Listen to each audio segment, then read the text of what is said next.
2023 was probably my biggest year yet. I got good placements for Grands. I got 10th in Global Championship, of course. I mean, it went amazing for me. I played with Thomas HD. We just qualified for the Major 1, and then we got second in the Grand Finals, and basically just qualified straight to the Global Championship. Well, I mean, when I qualified, we had been struggling a bit in the first FNCSs. You know, when we went into the last chance qualifier, we were like, we have to win now, like we have to do good. For this year, there's absolutely a lot of pressure. 2023 wasn't really my year, and I'm hoping to redeem myself. I think I learned a lot from last year, making decisions on where I should be dropping. Last year at the Global Championships, my decision making wasn't the best because sometimes I just did stuff that I shouldn't have done. Things I've learned from 2023 is definitely to put as much time in as possible. I think the pressure is always high every year in every FNCS and every major tournament. But personally, the pressure on me hasn't gone up. On other people, the pressure definitely has gone up, especially people that want to make it to the first Global Championship as well as Grands. It would be the best thing, like, to put on Major 1 or 2, but it seems really, really hard. I want to play like really good on all the 3 majors. The thing is, anything can happen, even if you're one of the best in the game. I go into everything with 100% confidence. Qualifying early this year would be very, very chill, because then the pressure is off. I mean, there's like record numbers playing tournaments now. It's definitely more competitive this year. People will play a bit more scary in Grands because there is no last chance. Getting first or second in Grands is pretty difficult with the big names we have in Europe. To make the LAN, you have to be a seasoned veteran of the game. Hopefully I can prove that me and Mongrel, we can come back and we can smash it. The only thing I really care about this season is FNCS because it's like the biggest thing. I just really want to prove myself. We have like the best chemistry. We have pretty good chances. I'm trying to get a few more FNCS clutches and win everything.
I'm so exhausted, I needed the energy, needed to pick me up. I'm in your movie, but this is my cinema. I got the power, I'm built to devour. Anyone coming against me, a tower. I don't care when the pressure. Some of y'all leaving here in the stretcher. Took my time to go and get better. I was reading in the red letters. Ay.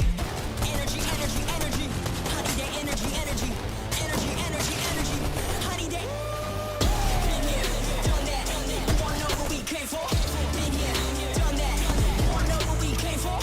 Energy, energy, energy. I need that energy, energy. Energy, energy, energy.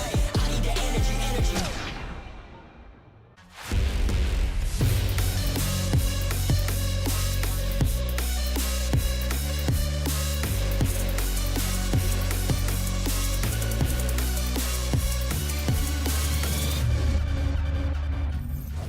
Hello, friends, and welcome to FNCS. My name is Frankie Ward, and firstly, before we get started, can I say a massive thank you to Mr. Adam Savage for hosting the qualifiers earlier this month. He is incredible, and to be honest, I'm quite intimidated to be back, but my voice has recovered enough to host the action this weekend. And what action it's going to be, because the stakes have never been higher this major cycle. So let's welcome our analysts to talk us through the runners and riders. We have Mini Miner and Levin. Welcome, gentlemen. Levin, you kind of look pleased to see me. I'm always pleased to see you. Always. You've been taking Always. acting How can I not? classes. I'm not acting. I am actually happy to see you. I'm happy because it's a very important 2 weeks of Fortnite, right? We got, a key time in the season coming up, and today especially is always going to be an action-packed day, the semi-finals. Yeah, today's gonna be great. I mean, we have the victory format, right? It's all about victory royales today. We're here for semi-finals day one, and that is all that matters. So teams are gonna be trying to go for those wins, trying to do anything in their power to walk home with a victory royale today, because of course that gets them a ticket straight to the grand final. So these days are always fun to watch. Yeah, day one and day two, we have 10 tickets to earn to get you straight through to those grand finals. So who, boys, do you think is gonna win a game today? Mini, any duos you got your eyes on?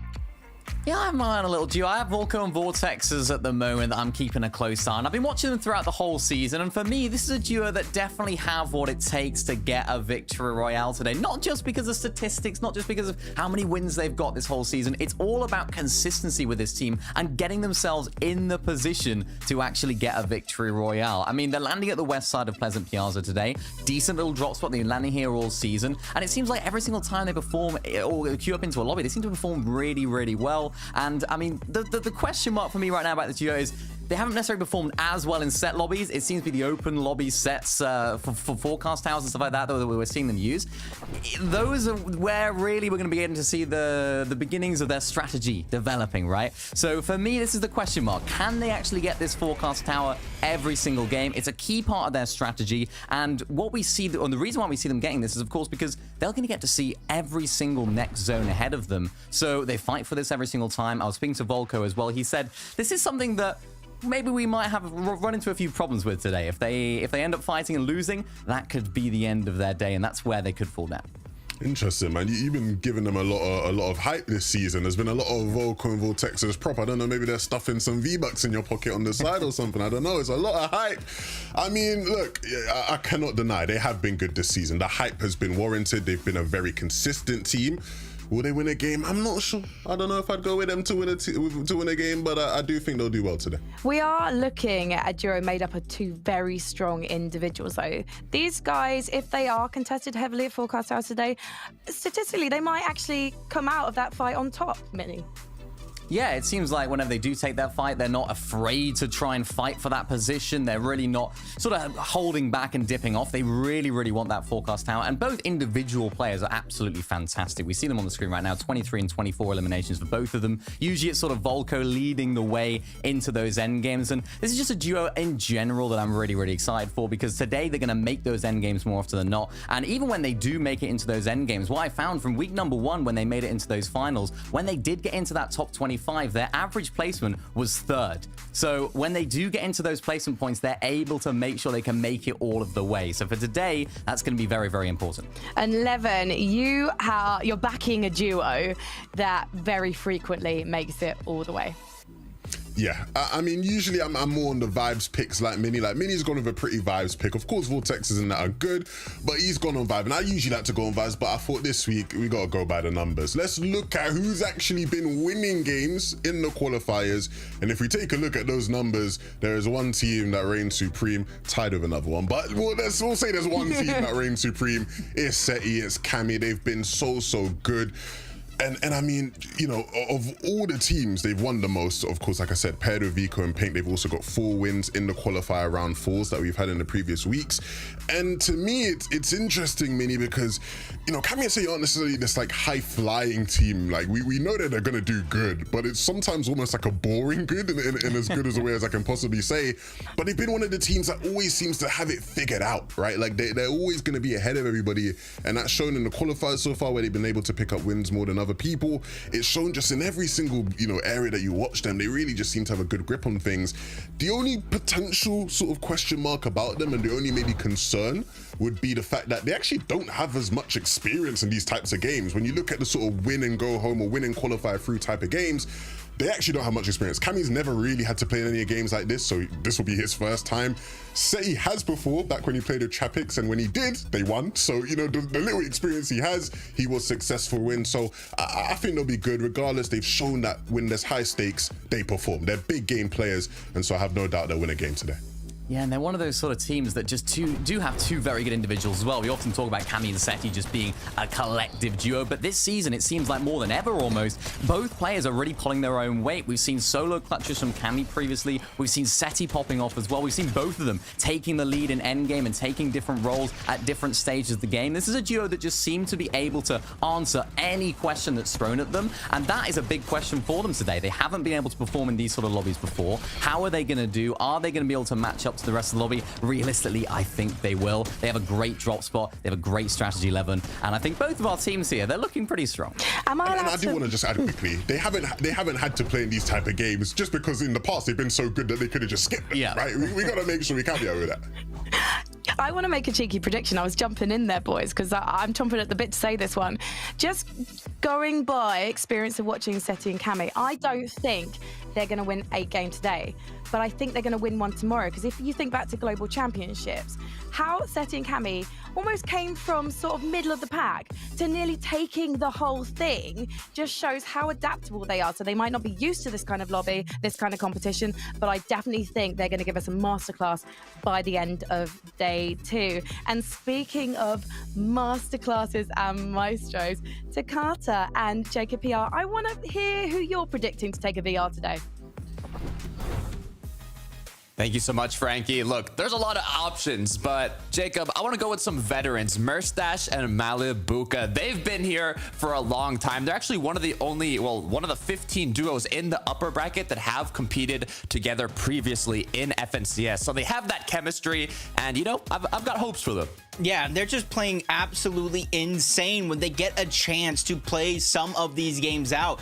Particularly Merstash. That man is putting up almost 18,000 damage throughout these past 2 weeks, almost double what Malibuka's been able to do. He's a slaying powerhouse. He's able to put up those assists. My biggest problem with them is the contested drop they have at Fencing Fields. It is a triple drop, but it's mainly Chap and Khan that they gotta watch out for, because that's been the heads-up battle between these two teams so far this season. It's going to be difficult, but all they need is one good match, one VR, and they have it. But we'll have to wait to get into those matches and see what happens. Let's head right back over to Frankie, Levin, and Mini. Another delectable duo there. Can't wait to see what happens in the upper bracket lobby for all 3 of those duos. However, how on earth are they actually going to win? Because now this is a set lobby. The competition is going to be extremely tough. There isn't really going to be any less experienced, I don't want to use the word, but I will, weaker duos to prey on. So I'm wondering, Levin, what's the first way you think that the teams are going to be winning? Well, yeah, we typically see 3 things, and sometimes we see them all merged together, really. It's an amalgamation of things, but the one we typically see is high ground, right? You're going to see teams up on height, and those are the teams you typically expect to sort of have control over the lobby, you know, purely from the fact that they see everything, right? They're up above everybody, and they have that element of control, Mini. And I think it's been a weird season because Fortnite sort of changed a bit at the highest level. There isn't just one set high ground team that you can expect to see there anymore. Like, it's changed. You don't just have Aqua Queasy up there, right? That's That's what it used to be. The one team I'd say that we have seen a lot up there compared to others is probably Vaniac and Synod. And so I think if there's one team that's going to win a game from height, you'd probably say it's them. Yeah, and the main reason why it's the case, they just keep trying to go for it. They keep trying and trying every single time. They seem to be setting themselves up for that position. And the difficulty is, Levin, as you mentioned, there's so many different teams that are trying to go for it. There's so much different turnover of height. And it seems like once a team can establish themselves, maybe that sort of 10th zone, that's when they can actually close out the game on high ground. When it's sort of 9th zone, that first moving, 8th zone, even some teams are building up, it's just complete mayhem. So Vaniac and Synod, this is a duo that we're going to be looking at today for sure to maybe take control of that high ground and maybe take one of the games, because it's such a strong position if you can play it well. And what about another way of winning then, Mini Miner? Because there's definitely a trend we're seeing in end games right now. Yeah, there is. Yeah, we're seeing a little bit of heal-offs, and there's a couple of reasons for that. You know, we have a little bit, I say a little bit, a lot. We're seeing a lot of heal-offs. So let's just have a little talk about how those operate, because, of course, heal-offs are a big part of the game right now. It's a good way that teams are going about getting victory royales. Of course, the medkits being adjusted means that the medkit actually heals up as you're using it. It doesn't just heal all at once at the end. So it allows for teams to go back into the zone, back into the storm, and actually keep healing their way up. But, of course, you do need the medkits, and some teams will set up for those going into endgame. They'll carry 3, maybe 6 medkits going into the endgame. But Levin, there's also the way, of course, where everyone's doing that. So if you find an elimination in endgame, more often than not, they're gonna have medkits to use. Yeah, absolutely. I think sometimes people and teams can get caught up in, oh, I need to make sure we're carrying, you know, double, triple medkits or whatever. You're doing too much. Look, there's going to be so many players in that endgame carrying medkits. You just have to hope you find one on the floor or just get in a limb. You know, if you have a bit of frag power, you're going to be able to find some in endgame. If you don't, then fair enough. And I tell you to look out for a certain team going to do heal-offs, but quite frankly, everyone in the lobby is going to be looking to heal-off. We'll see everybody trying it since it is just the prominent way of winning right now. There are definitely some strong duos who are going to find themselves picked apart in those final fights in Zone 12. But the final effective way of winning is to get it done by yourself, Levin. I love it. That's my favorite way. That's the most entertaining way for me to see solo clutches. And I think we've seen some great ones already this season. iDrop had an absolutely spectacular solo clutch earlier in this season during the qualifiers. And honestly, Mini, I would not be surprised if we have a couple throughout this weekend, man. It's definitely probable. Yeah, 100%. I mean, if we're looking at players that could potentially do something like this, the name that springs to mind, the name that has to spring to mind for me is Veno. One of the best solo players, if not the best solo player in this lobby, and indeed the entire world, a lot of people would say. And he's one of those sort of players that can just pull some magic out the hat no matter what situation he's in. And although iDrop was doing very, very well there, I think for me, I'm expecting to see some Veno clutches today. They have an uncontested drop spot, and it's those solo clutches in that end game that really can make or break a team. It's a team that, for Veno and Tayson in particular, this is a team that have 2 incredibly talented players. So if either of them find themselves in a solo clutch situation, you're going to expect some fireworks, particularly though in Veno's case. So definitely keep an eye out for him today. If he's down as a solo, it is not over yet. I'm literally just imagining Veno as a solo, and I'm getting so excited, especially from seeing him pull off some ridiculous moments in the qualifiers. Do you think, really quickly, if Veno is in a solo situation, a 1v1, is he just going to try and heal off, or do you think he's literally going to hunt down that final limb of the Victory Royale, Levin? Look, Veno is a winner, and so whatever is the most likely thing to get him to a win in that moment, he will make that right decision. I trust him with that every single time. His teammate Tayson will trust him with that. In terms of what I expect to see throughout the day, though, I think there'll be more than just, you know, Veno, right? I think there's so many players you can throw in that hat of solo clutches. I look at Vico, right? He is a spectacular player. When he's in his flow state, the solo clutches will be running through his veins. I look at Vaniac. We spoke about Vaniac already. He's someone historically always has solo clutches. Mini? Yeah, I think this is well, I mean, it's all about solo. This for me, it's a solo clutch, I think, are always interesting because you always feel like the player could be down and out. And I think the best people for those solo clutches are those that are gonna try and be aggressive and take the game by the reins. And I think that's exactly what Veno's going to do. As Levin said, he's going to try and win no matter what happens. Maybe if you asked me that question, maybe early chapter 3 Veno, I'd be like, yeah, he just jump in the box. He just try and spray everyone. It's not going to be like that nowadays. He's the sort of player that will be mature. He'll try and go for the win in whatever way it takes. And I'm sure he'll have about 15 med kits because he have all the limbs anyway. I've just got like a cheerleading chant, P aggressive, P aggressive in my head. And I really hope that that's what we're going to see as we head to game number 1 with Takata and Jacob PR.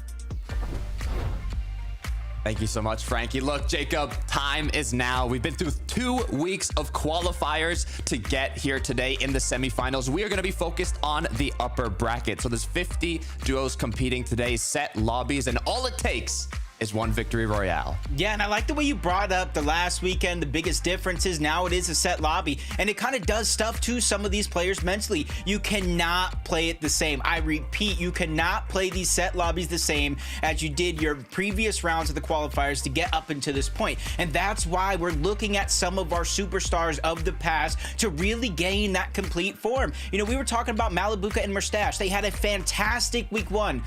Not so fantastic week 2. And that's where you end up in a position like this, and which version of that team we'll see, especially when they're contested. And those are the storylines we have going all around the map today.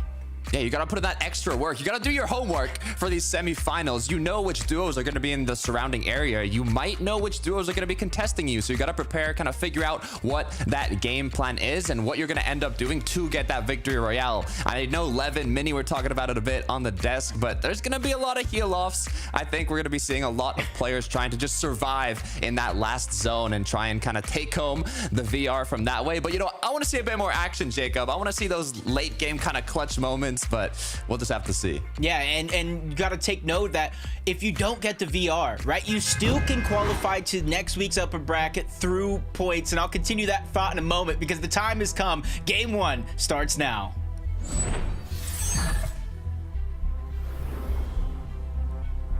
Players are warmed up. Players are dropping through the sky now. This is where the nerves start increasing as you get to see which duos are contesting you, who's dropping in the surrounding area. Get a quick sneak peek of the map to see how it's going to start off. But so far, for duos like Pink and Vico, they don't have too much to worry about uncontested. Yep, and that's kind of the name of the game in a lot of these situations, whether you go for these split drops or maybe these drops that aren't necessarily big name POIs where you have the medallion, where you have the mythic. It kind of gives you a little bit more flexibility to start your game off, but you don't get those mythic weapons. You don't get the medallion. It's a sacrifice that you have to take. And those are the spots that were going all around the map early on. Pleasant Piazza, triple contested. You even got somebody on the outskirts of that POI as well. And you have to be very, very careful. It doesn't matter how much you practice. These are the tricks players save underneath their sleeve for moments like this to try to catch somebody off guard if they feel confident enough to go for it at least.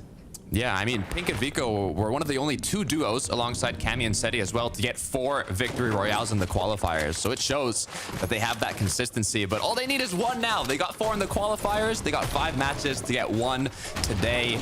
And if they don't, that's no problem. If you get top 25, you will go to the second day of upper bracket as well. So you want to get that consistency at the same time. You don't want to get those 0-point matches. But taking a look now, our pick for a duo that's going to get a victory royale, Mustache Malibuka at Fencing Fields, contested though. So we'll see if they end up taking that early engagement or if they just get that loot that they want to continue with their game plan. It's almost like a lot of early information on that fight. You saw the medallion was gone as well. You got to imagine Malibuka and Mustache were able to claim that for themselves. And, you know, I called it out, Chap and Con. Got to watch out for them. And it seems like smooth sailing near that POI for now. Ritzy Riviera, another contested drop. 3 people over on this side of the map. And you can see you almost have to split these drops, otherwise you're fighting for it right out of the gates. As we check on board, a quick replay, and it does look like right out of the gates, Nebs is getting hunted by Hero, and that one was like taking candy from a baby, it looked like. Yeah, it wasn't too fair for Nebs there. He was just trying to slide down the icy slope, but unfortunately was not able to make it out. Kemi and Seti now, you know how this duo loves going more for those split drops instead of contesting heavily populated POIs. So they're relaxed right now, but a duo that isn't relaxed, Paco Marine currently chasing down, it seems, opponents. No elims to their name yet, so even though I only see one player here, and it's almost like a 2 versus 1 in a sense, I'm not sure what happened to Astral's duo, but looks like Paco Marine might try and clean this one up. Ooh, a little nifty right there from Paco. Seeing the crash pad coming out, probably reading it from a mile away. Shoots it out, doesn't let him escape, and now they're just hot on the heels, box to box. You see them reuniting as well, but the third party coming in from the south, Takata, that is what they heard, that is what they saw. They said they don't want any more. That one elimination is not worth going down this early into the game, and I feel like I agree with it 100%. You can kind of see the change in play styles from it being the semifinals here and how important it is to get that victory royale. I mean, you want these eliminations to make sure you get storm surge damage, to make sure you get loot, recuperate those materials, but at the same time, what a shot from Vox. Well, at the same time, what I was saying is, you know, you gotta play for the VR, right? You don't want to take those risky kind of engagements and plays early on. Yeah. It's one of those things where you have to find that balance, and that's one of the biggest differences in which I was kind of alluding to start the show. This is not the similar lobbies. You don't have 250 people queuing in and out, and you're getting different people every time. This is the best of the best. Throughout 2 weeks, where duos finished off in those respective weeks, they were granted series points. Where you finish off in series points, you go to upper or to lower bracket, and this is the upper bracket side of things. And already we're seeing Marius and Sandguild going up against Queasy and Thomas, and they're so isolated away from everybody else. It feels like they could take all the time in the world to pick and choose the shots that they want to take. 2 elims on the board already from Marius. Has that bit of confidence boost from the start of this match, but it also kind of shows that it's not like they need more eliminations so early on. Already have Legendary Frenzy and the loadout mobility with the grapple blade, even medkits for the heal off so early on. So there's no need to do anything too risky. We talked about this duo at the start of the match. Vico Pink, very confident mechanically, but you never know. In the semifinals, you can't let those nerves get to you.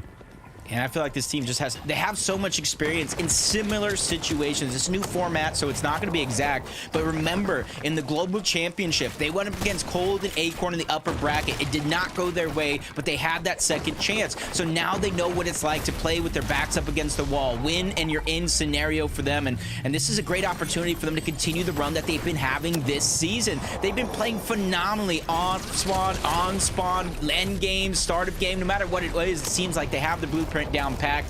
And with the forecast tower spawning up, it does look like Kiro and Kudo are going to get the first ones to try to take down the NPC and really try to take control of it. But are they going to be able to capture it is the question. The battle for the forecast. It's always a risky one. Pink and Vico continuing to apply pressure, but the longer they take, the more duos in the surrounding area kind of want to be a part of the party to say, where's my invite? Start getting closer and closer. Shots come through. So far, nothing tragic enough to cause a disengagement or even an engagement as Vico continues hunting for those options, for those angles, for those opportunities to make something happen here. But it's now just 2 more seconds till the zone starts closing. Not in zone. The longer they take, the more they're losing out on. Yeah, and judging off of at least one respected player out of Pink and Vico does have the heals. Can't say the same about Kiro. Gotta hope his teammate does have that HP to regain, because you're talking about the zone closing. Even though it's not gonna be a ton of damage for now, it's at least something that's gonna be in the back of your mind, forcing the play, forcing the action little by little. And this is the fight for the piece control. Pink's gonna win it for now. Back down Kiddo momentarily, but you can see nobody is overstepping. Not one of these 4 players in this fight is taking a big risk to try to get that first shot, which means it's always going to be in favor of Kiro and Kudo, who have the HP advantage, or I should say shield advantage over Pink. Caution is what I'm seeing from these duos right now. They're being extra cautious from their playstyle. Vico dropping over a shieldfish, using more and more of those consumables that they gathered early on from the drop spot. But it looks like they're still fighting for it, Jacob. They won it. The zone is closing in on them. They're going to start ticking. It is one of the first zones, so it's not incredibly dangerous yet, but a shot gets connected from Vico. It's 50 shield. Pink as well, almost cracked now. Has to recuperate. It's, I'm not liking the look of this. No, I'm not liking the look of this one either. I feel like the longer this one takes, almost nobody's going to win, even if you do find yourself with the eliminations. And this is something I really didn't expect to see here in the first game of our upper bracket semifinals. Especially considering the situation of when and you're in directly to the grand finals. You don't have to play anymore. You don't have to stress anymore this weekend. You get to watch the action unfold, and they're willing to put it all to the test and the risk here. It really comes down to the med kits and the floppers, Kidduo and Pink on their respective teams. They even find a bush, but a shot does get peeked through, and this is where the first of the heals are going to come out for the teams. Third zone popped. I wonder if it pulled even further west, just continuing to increase the distance needed on the rotation. Kidduo now below 40 HP, does have a med kit, but if he starts using it, it might have to get canceled. If Pink and Vico up their aggression, as right now they're just taking pop shots, trying to get a wall, get an angle to kind of permit them to be able to play extra aggressive, because right now it's even. It's kind of that 50-50 without having that damage advantage yet. Oh, it did. But if Vico or Pink, they canceled the med kit. It's gonna put a little stress onto Kidduo and Kiro, but no more worries as they take out one player advantage now. 2 versus 1, it's all up to Pink. Yeah, that puts a lot of pressure on a Pink. The first shot's gonna go through, no shield, sliver of HP, and the fight is gonna be finished. Kiro and Kidduo come out on top. They take down Pink and Vico, and I was even asking the chat to start the show, who do you think is gonna win? And we had some Pink and Vico fans in there. Luckily for everybody, you still got game 2. You still have the same win in your in situation, but that's just tough. Not the way you want to start off, but for Merstash and Malabuka, contested at fencing fields, but not an issue for this duo as they have the mythic loadout now. Good on mobility as well. As we go back over, Ricky, Dre up against Lucia and Karmi. And now they're kind of slow engagement. Good news for these two duos is they are inside of the zone. So they have a bit more flexibility in that sense. Going for a combat cache, it seems. And we'll see how aggressive they do end up getting. Yeah, I wouldn't say it's a drastic need for this combat cache for Lucia and Karmi, but definitely can bolster their loadout almost all around, from the heals to the items to the material that you're going to get from it as well. So whoever can somehow come out on top or at least grab the loot will be in a great spot. As we jump on board, Veno and Tayson, new team this season, already looking to make waves here. Oof. And you can see they land towards Grand Glacier. They already have the Mythic. You got to imagine they have the Medallion to follow and an elimination with the crash pads as well. Tayson and Veno are looking strong in their loadout. Looking incredibly strong, actually. Even making use now. Crash pad rotates, getting deeper into the zone, making sure to not lose HP or shield. Even bush checking their surroundings, making sure there's nobody doing the same strategy. Bushes are incredibly powerful, especially now with the Reaper sniper rifles, having that one-shot headshot. If you're able to connect, it can be huge, just kind of taking those pop shots from the bushes, but you could also get a bit unlucky and have someone like Tayson take a blind shot at the bush and take you out. But another duo, another bush bandit here, Vortex versus Volko, with that Reaper sniper rifle in hand. This could be dangerous.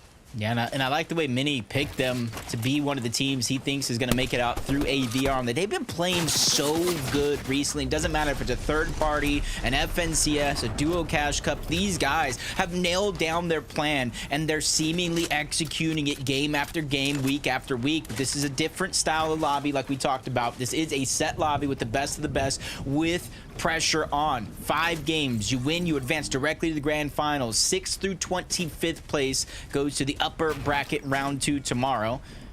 Everybody else in this lobby will have to go to the lower side of things and really fight their way back on up. And that's why you're seeing some teams getting a little bit more aggressive, trying to start off their tournament with a nice amount of points. Others just playing that consistent game through and through. Right, and there's a significant amount of players competing right now in the lower bracket. It's happening at the same time as the upper. This is the upper bracket. Just a reminder, the 50 duo set lobby, but for the lower bracket, they got that 3-hour session, 10 matches to be played out. So a bit of a different format for the lowers, and they are competing for day 2 of the upper bracket.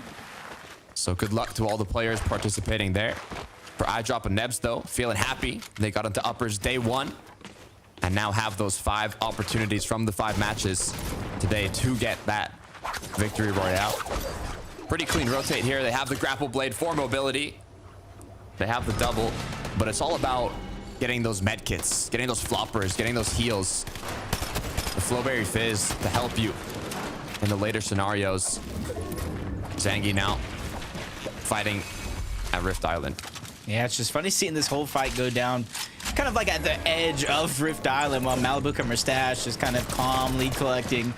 Even though they don't get the points, it's all that loot. They're going to be able to bolster the loadout, get some more heals. While Zangi and teammate Focus are trying to burst into the box. They knew they had a dock onto one, but the revive is going to go through, so they're just trying to continue the aggression while they know that the player is weak, and everybody's just going to try to disengage off the island as much as possible, but he drops down into the wrong box. That almost turned into a nightmare, but he was still able to pick up the elimination onto Fast Roki, but they want more. They want to take down Hydro as well, but since they fell off the island, it become just a little bit more of a focus. Even Malibuca trying to take a hand in some of this.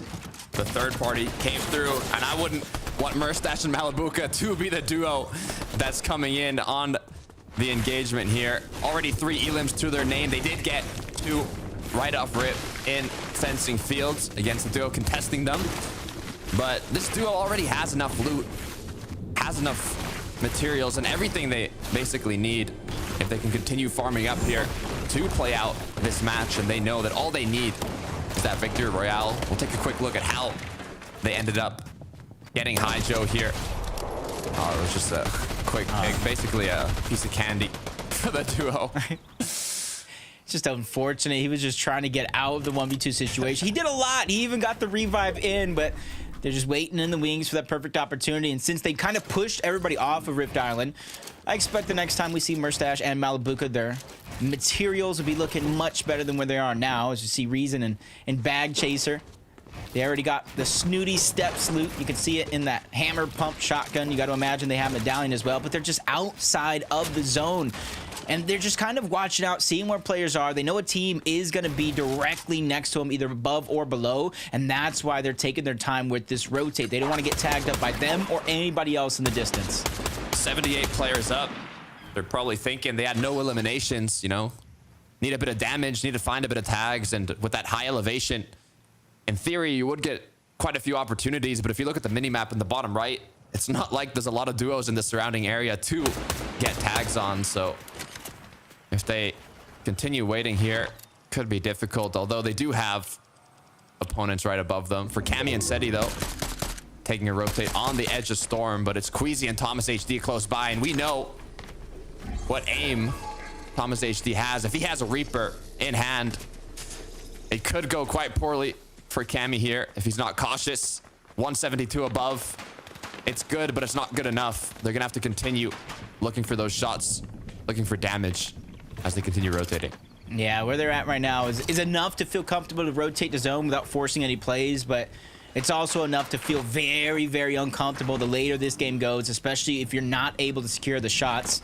So continue to look around the map, see where players are positioned. You see F9 and Moneymaker, they got a spot with a little bit of elevation. You got Hen and Ski, not too far off. A lot of these teams are congested on the southeast part of the zone, but they're just biding their time, waiting a few seconds till the zone opens and closes to where they can rotate next. But flying through the sky already, he's just trying to get better positioning before he goes into the box. That's Queasy, that's Thomas, that's on the other side. They're knocking, waiting for somebody to answer. Fight's gonna begin. Ski takes the brunt of that damage. Hen as well. They drop to just a sliver of HP, but you can see what's forcing the action.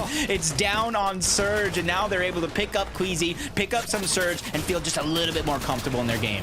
A tragic ending for Queasy. Now Thomas left alone, trying to pop the minis, but the pressure is continuing. 45 HP, 21 now, gets knocked right out. Queasy, Thomas HD, waiting for the second game as Nate and his duo partner are going to be the ones that cleaned up that engagement. Man, with 15 teams or so down already at this point. No placement points. You're only getting granted your elimination points so far, which isn't too much of a worry here in the first game, considering it's win and you're into the grand finals, or when it comes to leaderboard, that top 25 positioning. So you can still make up for it if you have the next couple of games good, but you can see the max pull all the way toward the north side above Pleasant Piazza, where a lot of teams are going to have to begin their rotation over. Bag Chaser. I don't know what bag he's chasing so far in the zone here, but hopefully he's able to make it through. Has lost his duo partner. 123 below. It looks like, I was gonna say he might have got staggered from the duo that was holding them, but no eliminations to his name, so I don't know if he's gonna make it, Jacob. Oh, he's gonna make it, but what happens after that is a whole nother story, because you got one player, Paco Moran, just looking back on him. You got another team to the right, another team a little bit more to the right, and then so many more in front, and you can see his idea to kind of save that med kit as long as possible because the zone is on his back. This is where it's just a tough situation to be in, running out of grapples, running out of time. That's a good amount of loot that just dropped, and you can see Serene seeing that one into the distance. He's gonna get med kits, he's gonna get a weapon upgrade, and that medallion. So we look at moments like this, if they come out on top, this is what changed their game. That's what you want to see from a quick elimination, that shiny medallion alongside the mythic loot. But Cammy and Seti now actually knocked down. It's all up to Seti. Looks like it's a 1 versus 2, possibly a 1 versus 1. Nope, there are 2 players up still. Third party's coming through now. So many players in a compact surrounding area. You can even see the third party come through, but Seti does not care. That is another knockdown, 1 elimination on the board. 27 HP to work with now, though. Pressure continues as he's trying to disengage. Has that Flowberry Fizz to heal up, but he's just 1 shot away from getting eliminated. Build that box, and there it is. Seti now trying to do what he can. I feel like not making it up the mountain fully kind of saved him a little bit as well. Ski and Hen are just up there waiting for an opportunity to strike. Man City, Seti, 2 eliminations. The pressure all by himself, but I feel like Frankie was onto something about these guys and their slow starts to some games. We saw it in week 1, we saw it in week 2, we saw it in the global championship, and that's something that it doesn't really put a lot of fear or intimidation in anybody's mind, because even if they do bad in game 1, you know they're going to pick up the pace. 261, and right here, Seti being by himself before placement points can get in, that means all these points he's going to be able to pick up as a solo with Cammy down are going to be huge and confidence boosting. And they're still meaningful. I mean, you need the Victory Royale to qualify to Grand Finals today, but you do have to get top 25 if you want to continue competing again in day 2 of the upper bracket. So those points do matter, even if you've lost your duo partner, and it's going to make it a lot more difficult to get the VR. You still want to rack up as much points as possible. But for duos like Veno and Tayson, who have a very good chance of taking home that crown, they want to look to the possibilities. All the duos now on the southeast side of this zone. 8th zone should be appearing here, as now Janice and his duo partner have actually rotated to the side where the zone pulled, and all the duos, I mean, coincidentally, are on the same side, so it's not going to be as difficult for them to rotate in. Yeah, you see somebody around them's down on Surge. They don't necessarily know just yet. When those shields crack, that's going to give the biggest audio cue and the clue in general to try to go ahead and get aggressive, but they don't have to worry about it. Almost 300 above the damage thresholds themselves, and that's where they're just causing so much chaos. That's Noms, that's Cringe underneath that is getting the majority of their focus. You got Malibuka nearby as well, along with Merstash, just trying to bide their time with Zone pulling back. They don't have to make any rash decisions. They don't have to force it. They just wait, let Zone come to them, along with those eliminations if they need it. Looking back at Seti. No white heals, no way to get that HP back so far. It does have the Flowberry Fizz, even a crash pad for the rotations. That combo in this zone will launch you a little too far, so making use of the grapple blade. Hopefully not gonna get boxed up here like a little fly. Has made it ahead of zone. 302 above. So far, so good. Yeah, take note of his conscientious decision. He does have the Flowberry Fizz, but he knows the direction in which the zone is pulling. Down mountains, up mountains. He's saving. Those are 4 uses. That could be 20 shield now, but no matter if he uses them or not, he's still susceptible to getting taken out in 1 shot. So he's using them for utility. He's using them for rotations. That way he can get out of a tough spot when he needs it most. And from a team that needs that tough spot, get out of jail free card, Ski and Hen at the top of the mountain, they do not need anything at all. They just don't need a team to push them either. Just add that on top of their list as they just eyeing everybody on the playing field. And you can see they don't have front side of zone on the height, so they're going to have to grapple blade to the front side sooner or later. I did only see 6 Flowberries, though, in Hen's inventory, so they could use some med kits, seeing how heal off dominant this will most likely end up, but that's for later on. You will need those refreshes. The med kits will come in time as Veno and Tayson now continue rotating through the center here, trying to get ahead of zone as quickly as possible, but so many duos close by. Even Ski and Hen now have actually been overthrown from high ground as Flixie, Janice looking to take it. That was just a great opportunity just to get high ground gone. That was Haris, who just went to the front side of zone shortly after. Flixie's by himself, 3 eliminations, huge amount of impact point potential as a solo, especially since he's not forced into a tough spot with Storm Surge. He spots the first team. That's Vexy, that's Perhawa. They immediately disengage out of that position. They don't like what they see, but Veno's down. That puts pressure onto Tayson, a man that knows how to handle pressure just like this, but he becomes the focus of at least 4 players. He goes down outside of the top 20. Speaking about 4 players, Marius now 4 elims on the board, 2 medkits as well, grouped up with his duo partner. We'll have to see if the chemistry is there as opponents now continue battling it out for the high ground. It looks like it's going to be Vanyak and his duo partner that will be the ones coming out on top, maintaining that throne in the clouds, as now the zone has pulled back slightly. Brings up the opportunity to reuse those builds, those tarps that have been created. And this zone is incredibly dangerous for all the players on the side of the mountain. Yeah, you see they expended so many mats to make that a possibility. They're hoping it's going to pay off. Vox just stuck, forced to use his materials as well. He's running out. That's why he's immediately trying to change layers, going down low to the glow ground to where he hopes not that many people are. And if they are, that's his opportunity to peek a shot as they're rotating through. Great amount of damage for Vox coming out. 2 eliminations. He's keeping himself alive. And another massive headshot right there. And he immediately goes and gets that loot. That was a huge play for Vox to build the confidence. Vortexers put to sleep by Vox, as now Flowberry Fizz coming through, getting that mobility boost. We take a look though, Malibuca, Merstash, some of our favorites going into this match, looking incredibly powerful, have the potential to make something happen, looking to claim the low ground, but there's so many duos close by. As the aggression comes through, Malibuca straight into the box, gets knocked though, unable to get that elimination. Merstash now left alone. Yeah, high risk, high reward play. Malibuca was able to get a lot of damage, but nothing else after that. He goes down. Merstash by himself, back to back for Merstash. 2 more eliminations, count him up, but he finally goes down, but he's done enough as a solo along with Malibuca. But top 7 situation, Shimoki, you saw them get aggressed on moments ago, and now it's their turn to turn the tides on the Flixie. They're aggressing in, but they're not able to get the elimination. He somehow escapes yet again. That's what Flixie's been able to do ever since he became a solo.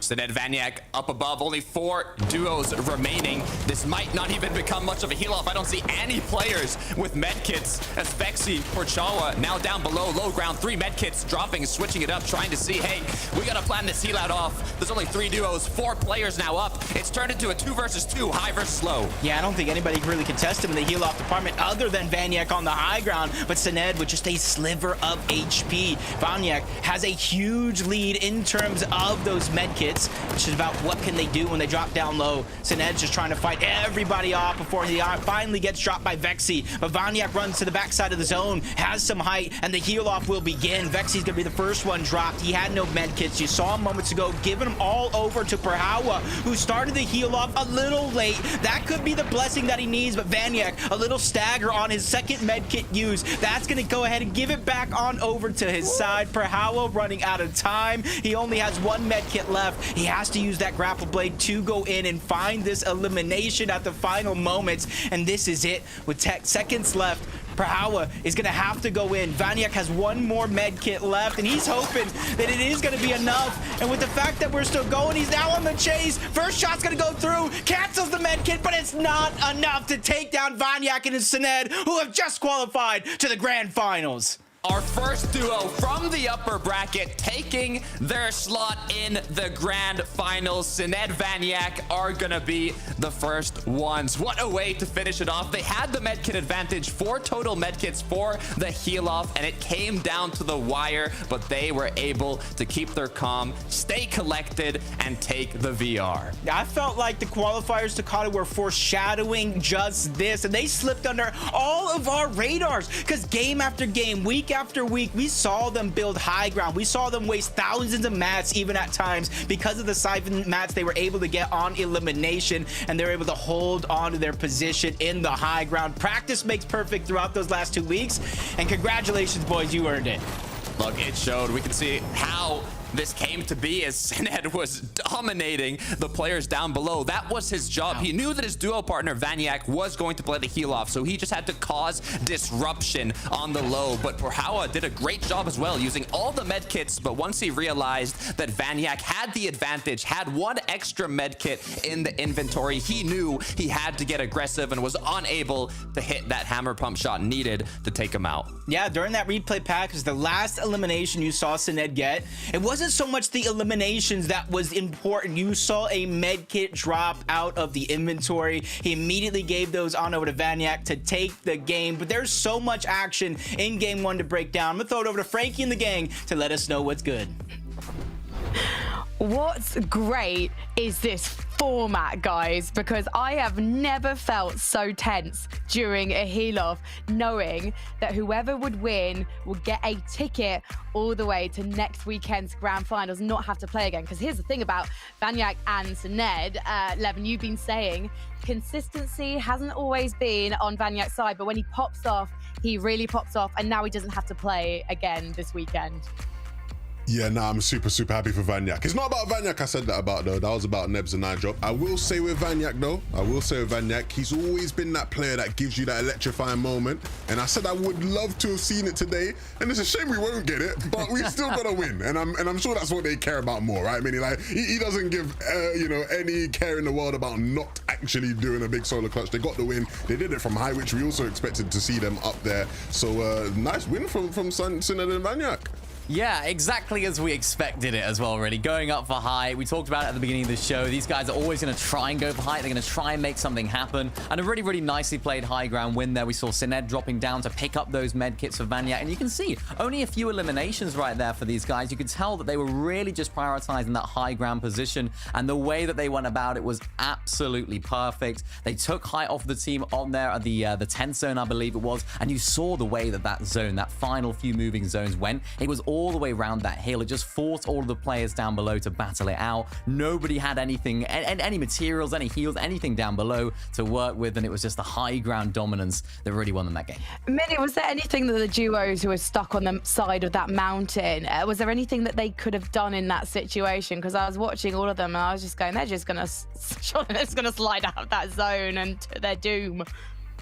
Not much, really. When you're in that position, I think it just comes down to maybe we try and set up a height in a future game. Yeah, realistically, what could they have done differently when they find themselves there? I don't know, just hope for a different outcome next time, really. It's just not much you can do when the zone's like that. Let's take a look at the leaderboard and find out where everybody plays. It was very interesting to see that some of those big names that we've seen played FNCS competitions, we saw them really going hard tonight, Levin.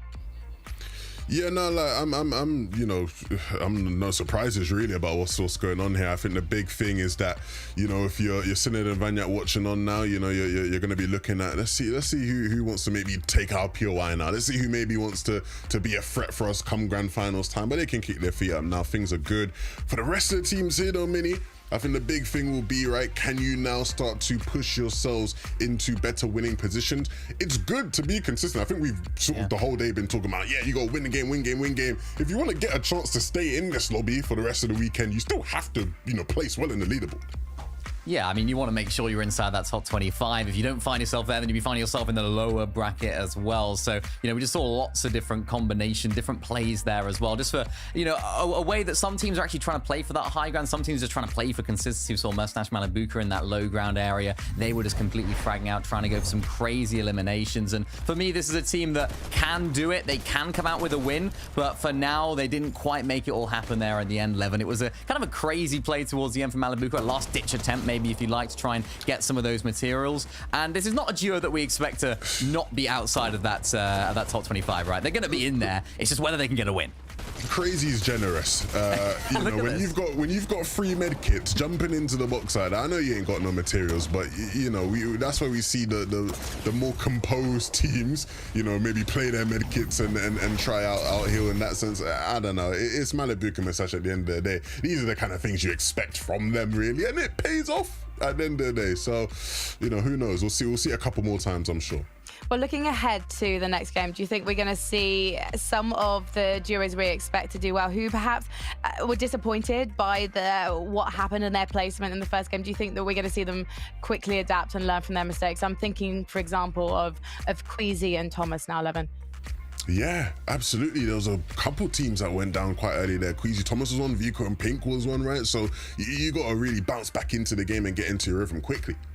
There are 4 more tickets to be won tonight on the Battle Bus in next weekend's grand final. So let's find out who's going to be picking up the second pair with Outcasters to Carter and Jacob PR. Thank you so much, Frankie, and our analysts breaking down all that action. As they said, with 1 game done, that leaves only 4 spots left to cut. And I have a feeling as these games keep progressing, those spots go out the window. A lot of these players will feel that pressure. Look, normally I'd say the clock's ticking, but now the matches are ticking. You get close and close to that last match and that last opportunity in the first day of the upper bracket to get the VR. But you heard it, the battle bus is ready. Let's get right into game number 2.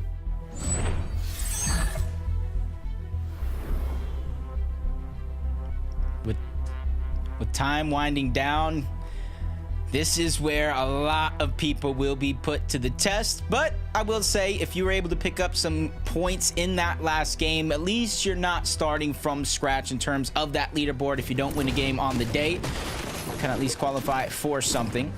There's Reason and Bag Chaser contested against Cade and his duo over towards Snooty Steps. But it does look like Cade and his duo are the ones that actually get the medallion this time around over towards Snooty Steps. They're the one contesting it right out of the gates. But will a fight ensue between Reason and Bag Chaser? Only time will tell. I believe last match, Resin and Bag Chaser ended up kind of getting a bit delayed in the storm. But it wasn't from the start of the match. It was already 3rd, 4th zone. So I don't think they play overly aggressive commencing, but a duo that does play quite aggressive at the start, Malibu and Merstash, they did come out on top in this off-span and in an off-spawn engagement in the first match, so we'll see if they're able to do that once again. It does look like right out of the gates, but I'm just watching the mini-map intently. Chap and Khan finally making their way in, but instead of just going right after Malibu and Merstash, they're hiding. They're waiting for an opportunity. Have to be careful. They're using the NPCs and the audio visuals as a chance to try to move their way in, but he sees it coming from a mile away, stops that one short, backs his opponent up. Cade actually got an elimination as well over towards Snooty Steps, so a lot of these POIs that are contested are getting action right out of the gates. That's what I love. You can tell Malibu and Merstash have studied exactly how to get that medallion, how to take out that NPC. They had their own little kind of setup there where they were ready for their opponents to sneak in. They had every other place blocked off and they were just focused on taking out the NPC, and it saved them. Merstash instantly took that first shot when they tried sneaking up. But taking a look now, Thomas HD Queasy, 1 elim on the board so far, looking like they started off strong. I would say, luckily, this is a team that doesn't necessarily need all this good loot to perform. It just helps them that much more. And you see Thomas and how he got that elimination onto Knobs, just burst his way up, catching Noms off guard. And in some of those spots on that building, you cannot build to protect yourself. You have to be very, very precise. And I got to imagine Thomas had some inkling of that knowledge as he go ahead and makes the push. And you can see Queasy and Thomas both looking for that last player who's still alive. Even, I think that was Vico or Pink that got the elimination onto Veno as well. Cringe now. Oh, gonna be sent right back to where his duo partner was waiting for him in the lobby. Thomas HD Queasy, kings of Lavish Lair in the second match. Now they're gonna get all that loot to themselves. Nobody really around on the outskirts. And the only thing I feel like that's missing right now from this loadout is a Reaper Sniper for Thomas HD. I think everybody knows at this point in time, watching FNCS, Thomas and a sniper go together like so many great things in the world, like peanut butter and jelly. Crunchy kind of guy myself, but Just preference. You know, me too. I'll take it. Whew, I knew it. I knew we were a pair. I knew we were a pair. Just like It was meant to Cammy be. and Seti. It was meant to be. Cammy and Seti might be a little bit of a better pair. I mean, they did. They have quite a bit of history. They have a trophy as well. You know, we have yet to get that one, Jacob. But one day, maybe, we can make it happen. Cammy and Seti so far following what they love to do. Not very contested right off the bat. Just going with their loot path, going with what they've planned out. For Veno and Tayson, though, look at Veno's HP. They got to a sticky situation here, although without having getting knocked, it looks like they should be able to just recuperate it and heal back up, but that could have been bad. Yeah. Especially since I thought I saw in the beginning of the game that Veno was actually knocked early on. So got to give it to Tayson, not only being able to get that revive, but being able to push that team off of Grand Glacier, give them a second chance. And kind of just judging by the loadout, they may not have been able to get the medallion, to get the loot in which they were able to get last game. But hey, having a chance to play it out is better than not. That was Kiro and Kudo that's disengaging on Al, but it actually looks like they're returning back towards Grand Glacier to finish what they started. Ooh. Healed back up. Got hydrated. Now feeling refreshed and ready for round 2. Kiro seeing if they can potentially maybe find an angle, but it looks like they're even more focused on just continuing their loot path, continuing to get the ammunition, even the materials, and I don't even think they want to do something too aggressive here. Just everybody all over the map. Ping's mixing over there. Podesai, Snazy off the side of the mountain. Another team nearby as well. It does look like they're disengaging though. You don't want to get stuck between a rock and a hard place too early on in these games. There's only been 2 teams down so far. Plenty of placement points left. You're seeing the crash pad combination come out. A little bit of a hiccup there coming out for Snazy, but not something that he can't overcome here momentarily. But they're actually getting tagged up, which means him and his teammate are separated. Flowberry Fizz coming out because at least he can trickle down the mountain without taking fall damage and reunite with Podesai before they continue their journey outward. But Mixin and Pings are just hot on their heels. They realize the mistakes that have been had and possibly see them as a weaker team, but so much distance already being gained by Podesai and Snazy. I think they've done enough to disengage out of this one and not cause a chase. The problem there was the material count for Podesai and Snazy. They only had, I believe, 7 builds by the time they made it to the bottom of the hill. So it was difficult, and it's also going to be difficult for Veno as it looks like he's lost Tayson. 11 HP. Looks like it was basically just rebooted. As now Kiro up ahead, Veno trying to stay as hidden as he possibly can, as it's going to be quite the journey to find a way to bring Tayson back. Looks like he's still taking a look around Grand Glacier. Let's see how this happened. Yeah, just really unfortunate circumstances to start this game for Veno and Tayson. And it does look like what we saw before we left was actually true, but Tayson was at least able to get a knock onto one. But the damage seems like it's just too much. And then you have the Thunder Burst, waste no time getting into the box. You kind of see in the minimap there, Veno and the distance that he has. Once again, a lot of information to be gained from the minimap. It is going to be a 2v1 scenario as they return back towards Veno, hoping to probably solidify this elimination. Round 3. It's actually iDrop Nebs. It's not the duo that took out Tayson, so maybe they won't be going for Veno here. They wouldn't know, or shouldn't hopefully know he's a solo, but if they have been paying attention to the feed, if they put in that homework that we talked about before, it might just grant them an advantage in this engagement for the 2 versus 1. And it looks like they're interested. They smell something. Is Veno cooking something in these boxes? It looks like they want a piece of it, as now Veno starts his run, his escape route. But Nebs hits the snipe, cracks Veno, and the hunt continues. Almost tagged him in the Achilles heel, and now they're just pressuring him. And since now they're going in the cave, a lot of Veno's options are going to be taken down. Eye drop on the other side, shots going through the builds, and it's just too much to overcome. Veno and Tayson go down so early in this game. at least they were able to get some points for elimination, so they're not going to be left with nothing as we jump on board Bag Chaser and Reason getting elimination as well, just outside of Pleasant and Piazza. So even though they got more rotation to go, at least they're picking up eliminations along the way to help with their Storm Surge. 2 elims on the board now. Once again, though, they are inside the zone. Similarly to the previous match, where around the 3rd zone, they did take an engagement, but it took way longer and they weren't able to make it back. Now they have gotten those eliminations. They do have the Crash Pad Float Berry Fizz combination that we're about to see shortly here. To go a long distance, you can see flying across the map, and it's Volko and Vortexers that are going to take some shots at them. A lot of these players positioned on the southeast of the map right now, Takata, or at least in that direction. Still have more to overcome, but as I see the feed, it does look like Merstash and Malibuka were able to not only get 1, but 2 eliminations, taking down the full team of Seti and Cammy. Oof. Vox is going to be taken down by Thomas and Queasy. They have 3 eliminations, so it's only going to be 1 player of a new team that they've been able to take down so far. You have to remember the 2 eliminations they were able to get on Noms and Cridge off of Spawn, so you can see like they might be on the chase. This is how he was able to pick the first one on a Noms. 2 players just spraying into your box, and then you got the Flowberry effect to where it's not really able to kind of box yourself up in situations like that. I'm feeling a bit of fire in Thomas HD right now. I don't know if it's the 3 eliminations or just the way he's moving, but I got a good feeling about this duo for today.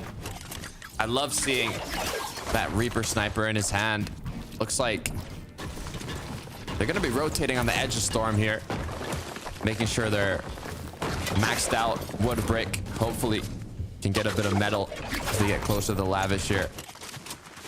As now they continue to kind of look around, and honestly, with the 3 eliminations, they don't have to worry too much about damage. It's more maybe even just going to the uncongested side here of zone and getting the safer rotates in, as all they really want now is that victory royale. We can take a sneak peek at the presents that Merstash and Malibuka got gifted here, the extra loot from those eliminations now that they can put good use to.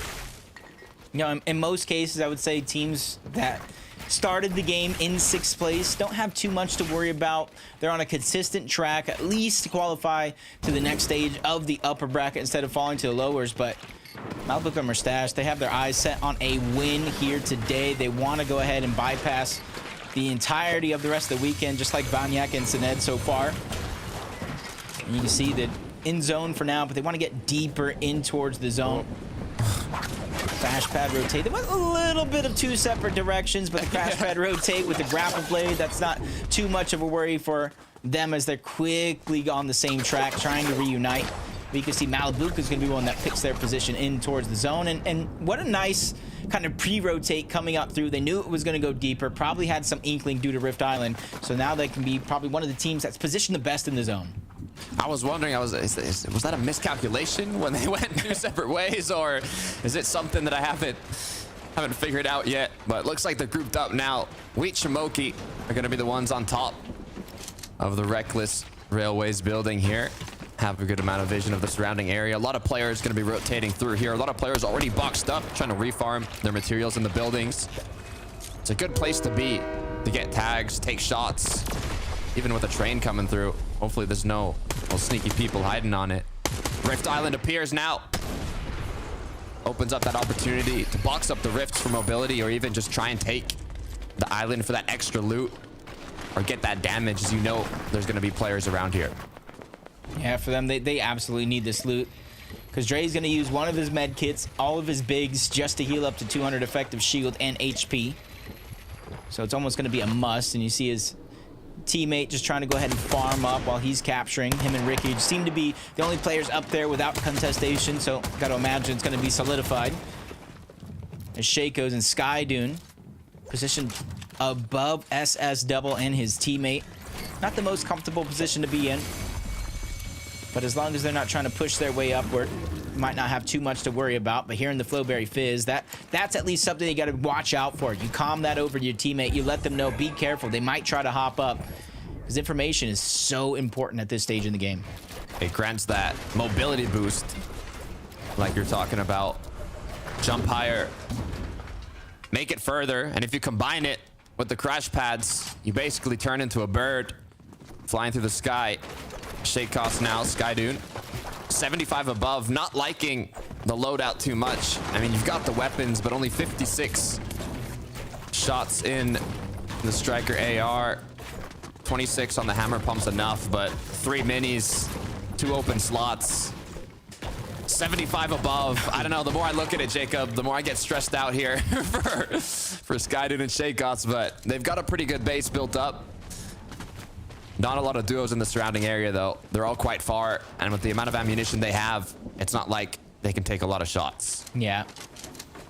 This is one of those situations to where you either got to hunt down to try to get the damage, as Skydun just did, but he just got tagged up. All of that shield gone just like that.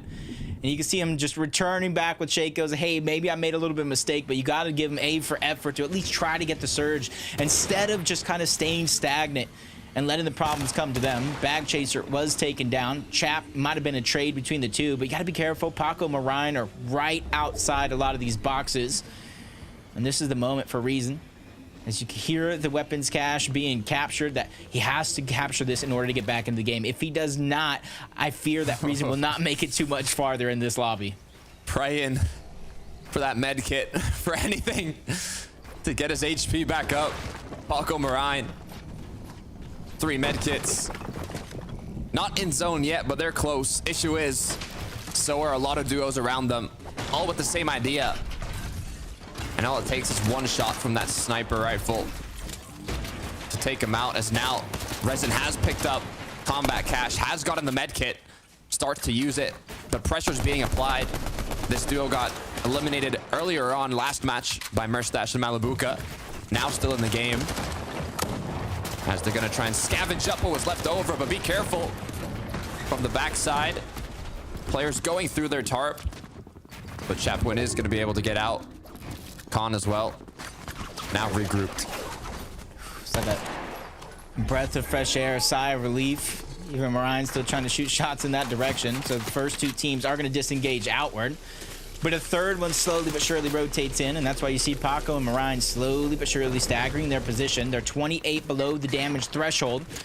So they want to try to pop some shots in some teams that might not be the most healthy, the backside of zone. They knew at least the solo is going to be nearby, and that's why they're taking this risk. Zangi towards the top. Shots are going to trade off. Nobody on the team of Paco Marine land anything in terms of Storm Surge, so they're still going to be on the hunt deep into zone, into the same box, and Marine's going to be the first one to pay for it. He's going to get knocked down. And now all those medkits, all that loot goes on over to Zangi and Focus. Medkit being used. Focus now.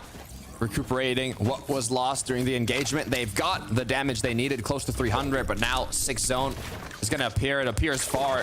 They have to make a decent rotate now with all the duos already boxed up as well. Pressure is going to be applied as the grapple blade gets used to get on in here, but will the duos in front of them try and hold them? Will they start rotating? It looks like it's a bit of both, as Chap and his duo partner rotate. Meanwhile, Austral and his take shots, and now that the first one has came through, they say, I want a piece of that party too. All the other duos in the surrounding area start to take shots. Luckily enough, though, it's calmed down. Medkit once again being used, and the rotate will continue shortly, but for Kiro, unable to make a rotate as he's getting knocked down. Kiduo now left as a solo. Yeah, the Surge is really kind of pushing and forcing teams into the action, even if they don't want to, as iDrop and Nebs, they're going to be able to get both of those eliminations so far. It's got to help their Surge, and since they're almost at the top of that mountain, it's got to help their positioning as well. As we tune on Yanis and Flixie, it does look like they got a knock onto Merstash, kind of separating him from Malibuka as well. But 4 placement points, and you can see the Mythic Blue being dished around. Yanis says, I'll take that one. Medkit as well. And their center zone with all that extra material. So they realistically, Shitakata, don't have to move very far. They're looking good. They are looking very good right now. 4 elims on the board, mythic loot, 3 medkits, shields, full materials, spare materials to build extra boxes. And I can even wait to see where this zone closes to continue to use these mats right now. They could even just build up a little bit for vision. And then as the zones close, use those materials to get closer. This is currently one of the best spots you could be in of the match. But can they hold on to it? It's gonna be a big question we're asking ourselves as we see the whole south side of the zone. Everybody trickling in one by one, making it harder and harder for a lot of the teams currently in that position, including Pink and Vico, who do look comfortable here on the low ground. You can see they're playing patient, calm, cool, collected. Not getting antsy for any of these eliminations. Even if they see a pile of loot, Cade's going to be on the other side of that one. You have to be careful, and he just quickly goes in, dips a toe in, takes all that loot on out, and brings it back on over towards their base while the zone's going to pool. Majority of the lobby does have a far pool to go with very few teams already positioned nearby. Pink and Vico are going to have to make one far journey until they find that safety. Looking brighter for this duo in the second game. They did get taken out early in the first one, but now it's just motivated them that much more. Mythic loadout as well, looking incredibly healthy. And now switching back over to Thomas and Queasy, boxed up on the snowy mountain here. Zone has pulled towards this side, opens up the risk for the moving zones to go even more north and make those drastic changes in elevation. So you always want to be prepared for those worst case scenarios, positioning yourself. Yeah, this the is ideal situation. Yeah, this is gonna be it really tough. is. Especially for the teams that might not prepare for those pulls. It's okay now. The zone's already there. It's not going to be moving. But if you don't prepare for the different possibilities, we've seen it throughout the past 2 weeks alone in the qualifiers, let alone in Fortnite's history, that it's going to be a roller coaster of emotions if you don't get that pull. Volko's already feeling it. Lost Vortexers. He's having to make this rotation by himself, and just one well-played shot with almost any weapon to do him in.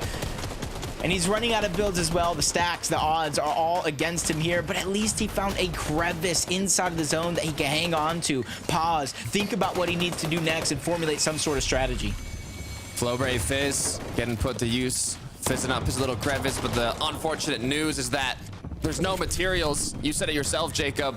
One shot, it's all it's gonna take. And Volko is out of the game, but now with the 70 shield.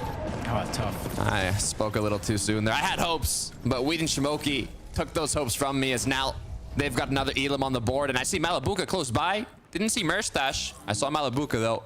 Curious to see what is going on there, as Thomas Queasy quickly getting ahead of zone. It has pulled even more east, getting closer and closer to those drastic changes in elevation. And I'm glad to see the duos here preparing for that. Yeah, you see a lot of these teams that are currently there, positioned high up on the mountain. You want to get there first, as quick as possible, so you don't have to go through this. And I know this is a nightmare with Malibuka being a solo, but still, even duos are feeling the same pressure going up the mountain. Teams already positioned there, looking towards the back and just getting those shots off. But he found a little bit of a slow rotation. Teams not really able to pinpoint a shot on him just yet, because they too have to rotate up this mountain. But Malibuka almost makes a flawless rotate, almost unscathed. I'm even crossing my fingers not to curse him because he's playing that well. Oh, you can see that he's feeling confident. He has lost his duo partner, but he has what it takes to make something happen. Ping and Mixon, though, are the ones up above, up of the hill, at the peak, and they want to hold on to it. This could be the perfect time, but 8 zone, some would say just a little too quick. A little too soon, especially if you don't have the materials, as Pink finds another elimination onto CZB. That's going to allow him to get the revive onto Vico, and you're seeing a lot of the heals. They're just tossing them over, making sure that everybody has their preferred loadout. A lot of those HP heals that we've seen go to the heal off in that last game are going to be used in a moment like this. So you almost got to wonder, Pink and Vico, with the amount of heals that they have on them in terms of HP, are they going to need a refresh? And even if they are, how are they going to get it?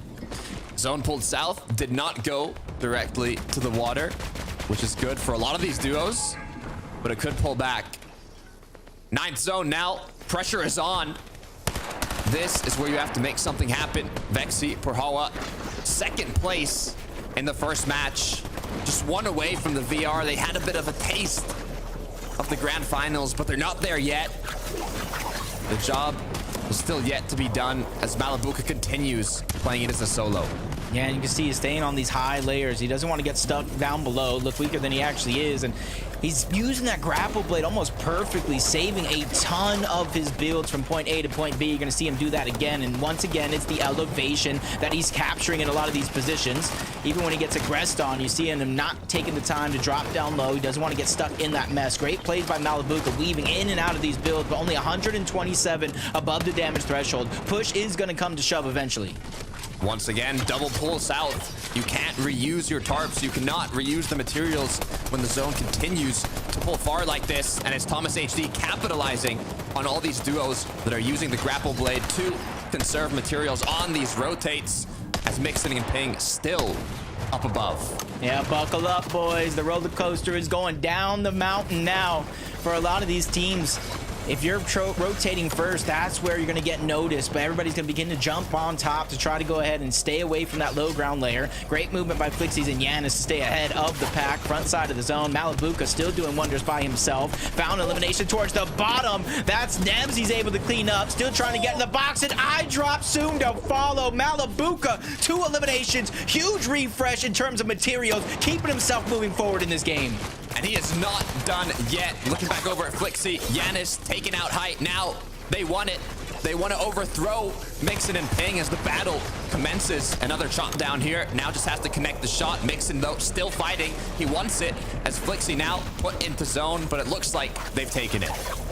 There's to hold on to, especially this late. Going to the front side, making sure that you have your foundation set. You gotta imagine that maybe Yanis is gonna be the one playing heal off. He does have the HP lead, but with no heals to Thomas, this is where they're gonna have to get aggressive. They're gonna have to find those med kits elsewhere. Unless Queasy has more than enough for the both of them. They continue moving forward up the side of the mountain. 4 eliminations so far onto Thomas. They're trying to make up for that blunder in game 1. Sandgill's gonna be the first one they spot out, but no aggression just yet. They're just trying to make it by. They don't want to make these risky fights unless they have to. They want the VR. It's not like they have to rack up double-digit elims like they've done before. They want to secure that victory royale. 4 on the board already for Thomas. Hopefully, Queasy with some med kits, as now the pressure is on. Malibuka's still up, but he gets dropped down to 27 shield. Now fizzing up right back to where he came from. 35 builds to work with. He really could have a chance to win this spot, especially if nobody spots him out as a solo. 3 med kits left. He does have the fizz.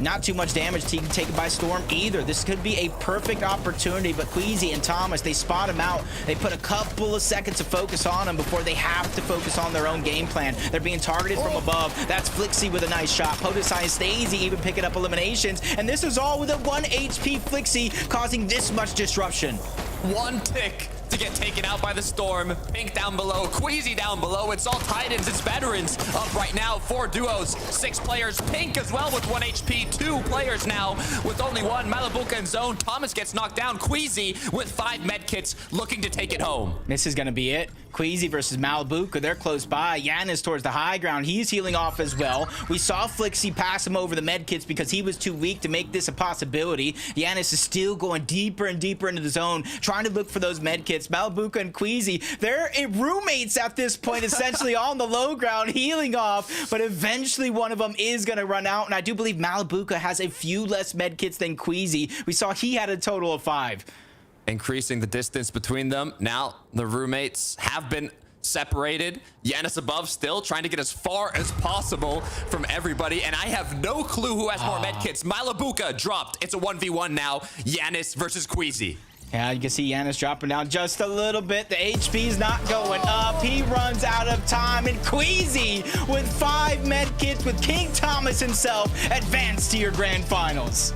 Thomas HD and Queasy taking that 2nd spot in the grand finals. What a way to close it off. Yeah, and they go ahead. They had a blunder in game 1. They went down way earlier than they'd hoped to, but they went back to basics towards Lavish Layer. 2 quick eliminations to start off their game, and now they get to watch with the rest of us on the sidelines and watch it all unfold. And you can see that was his 4th elimination on the Reason. He was trying to escape. You see Queasy getting aggressive. Sky Jump stood no chance here, and this is what happens when you take these Titans and you put them in an end game.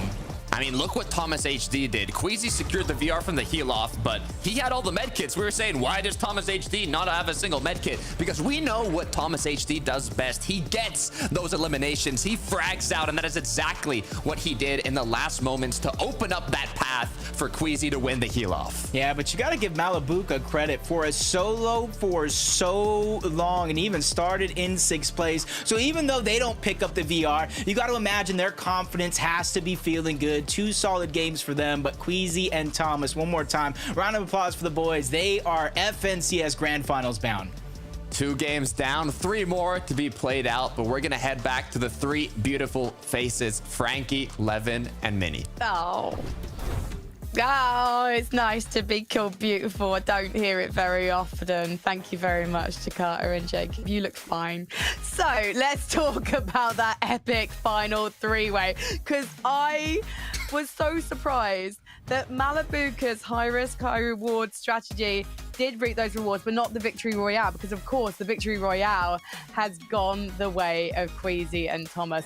A real turnaround. And what I love about this duo, Levin, is that they were playing for points. They weren't just playing as if they were going to get the VR. They were just like, even if we don't get this, we're going to make sure we're in the upper bracket. And now they don't even need to play it.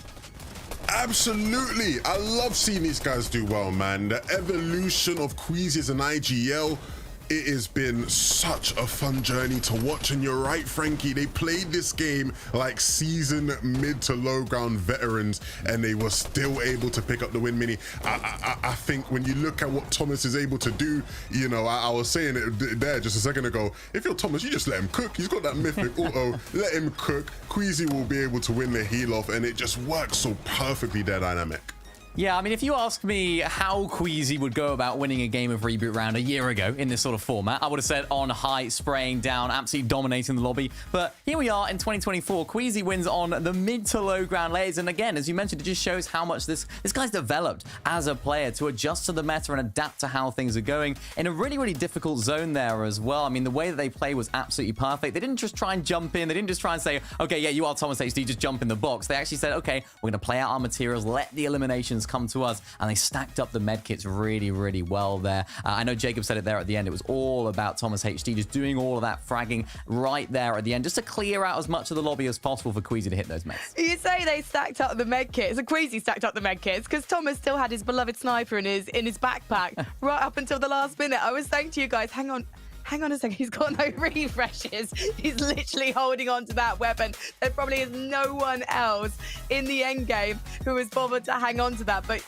it's Thomas HD, right? If he's not got a sniper in his backpack, he doesn't feel like Thomas HD. Let's take a look at the leaderboard, because it was so fantastic to see some of those big names that we know and love lasting until the bitter end. Now, remember that if you place 6 to 25, you remain in the upper bracket going into tomorrow. So you could be still in the running to get one of those 5 golden tickets on day 2 into those grand finals. And as you can see, Minnie, those big names in the top 5. I mean, Murstache and Malibuca, what a performance from them.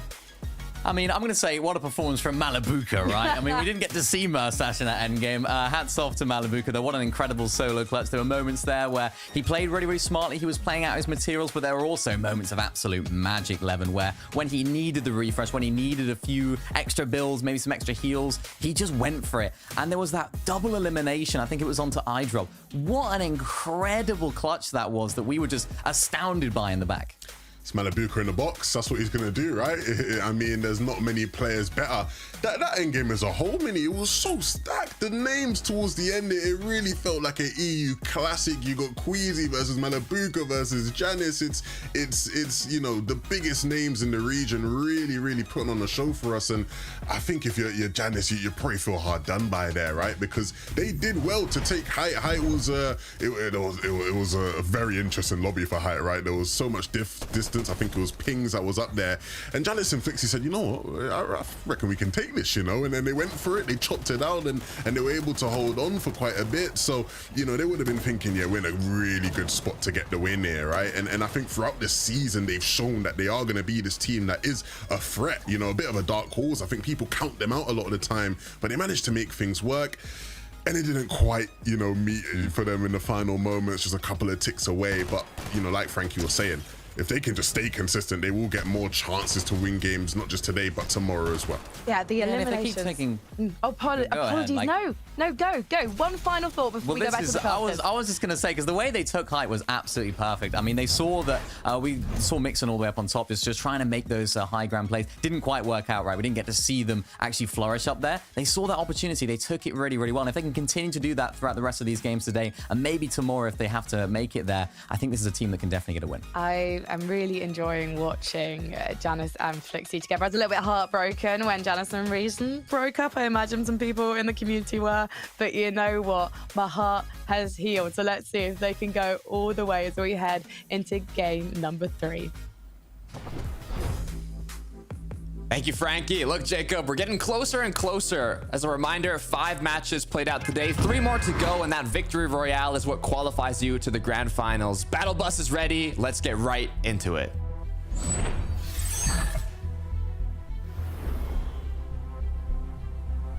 Games. That's the theme for today, with 2 games down, 3 more to go. Those spots to advance directly to the FNCS Grand Finals are slipping away on the day. And a lot of those teams, they're having some big games, so the top side of that leaderboard is going to be stacked as well. This is going to be a race to the very end of today, and it will continue tomorrow as well, as Voco and Vortexers contested almost all day long over towards Pleasant Piazza. This is something I feel like they prepared for. It's just not swaying in their direction just yet. Look, you said it, Jacob. This is just the start. It's day 1, 3 days to be played out. And if you don't get a VR today, you don't got to worry. If you get top 25, you'll stay in the upper bracket and have another chance at it tomorrow. For the players competing in the lower bracket, which they're competing in right now, they have to get top 30. And then tomorrow, they will be pushed up to the upper bracket and have that chance to qualify through a VR. So you need to accumulate as much points as possible, even if you're unable to get a VR in the end. Taking a look now at some duos that, with only 2 builds to work with, I mean, it's how these early game situations normally come to play if you take those engagements right off the start without spending as much time farming up, looting up, but looks like they have a bit of time to take a break. And you can see the way that we're looting right now. Lazen was keeping an eye on them down towards the pier. They switched off while he has to farm up because you made the call of low on resources. Now the Flow Berry and the Crash Pad trying to gain some elevation. This is Andalex and Sato's best chance to try to back him down. 2v1. First shot's going to land, but he takes some damage himself. Back to back, but it's not a ton of damage until that shot hits. They got him down to just a sliver of HP, and he's trying to get out on the heals. Even take some extra roots going through the window. Finally catches his opponent. That one's going to get solidified with Andalex just right outside to reunite. An easy elimination, and just as it comes through, Lazen, he disengages towards the west. His teammate goes down, and he doesn't want to be the one to follow. Oh, he's running. Lazen is out of there. He is gone as Andalex and his duo partner with the player advantage. Resin, Bag Chaser, 2 elims on the board. Snooty has been overtaken now. They have a lot of freedom to continue looting, continue farming, getting those dream loadouts, and just prepping for the end game. Let's actually take a look here at how they got these elims. Yeah, interesting to see them get more and more aggressive as the day goes on. Diox is trying to make a cheeky play, but he's just by himself. He was at least able to get that first knock, but when the numbers are that stacked against you, sometimes there's almost nothing you can do. Really so much, you know. It gets difficult. For Cringe, though, Noms, it didn't go their way in the last match. It was Queasy Thomas HD that took them out, but now, with them having qualified, it's a bit more freedom for this duo. You know they were happy when they saw them get that VR, as now it opens up a little bit more flexibility in the early. I feel like I have that shocked face right now because what you just said, the spots have opened up. It's something I feel like we didn't talk about enough during the course of the day, that when a team qualifies, their POI is open, their drop spot is open, and if it's already garnered at least 1 VR on the day, who's to say it won't do another? But with them gone, you got Crimson Nods, Razumi and Zoom here as well. And then another team slowly but surely rotating in toward the south. And if they want to take a bite out of this fight, they definitely do have the option. And with the medallion not gone just yet, Razumi and Zoom, you can see them just taking their time. They're not forcing it just yet. They want to make sure they have the materials just in case this gets into an extended fight. Also, for clarification, when you see that leaderboard and you see the 1,000 points, that is from the Victory Royale. And like we were just mentioning, having qualified directly to the grand finals. So currently, if you're looking at the leaderboard, third place Janice is first place, not having counted the Victory Royale. So we'll see if they can maintain that or even just take their ticket to the grand finals with the VR. As it looks like now, they've just taken out the NPC at Reckless Railways here. But there are players close by. The question is, are they going to aggress? Take note of that cheeky strategy, though. You see how they drag the mythic boss away from where it actually spawns, so that team pushed up and try to get it themselves or try to disrupt it as a third party. It lessens the chance because they're not exactly there. They're just on the side. So great heads-up move by both Flixie and Yanis to get themselves the NPC, the mythic loot, the medallion as well. But while one fight is finished, another one is still going on. They were not able to capture the Lavish Layer boss just yet, and now we have like a 14 battle royale going down. There's so many players at the Lavish Lair. I don't know why I was not invited to this gathering here, but it looks like Sandguild Marius are just waiting for the opportunity to strike Irazumi.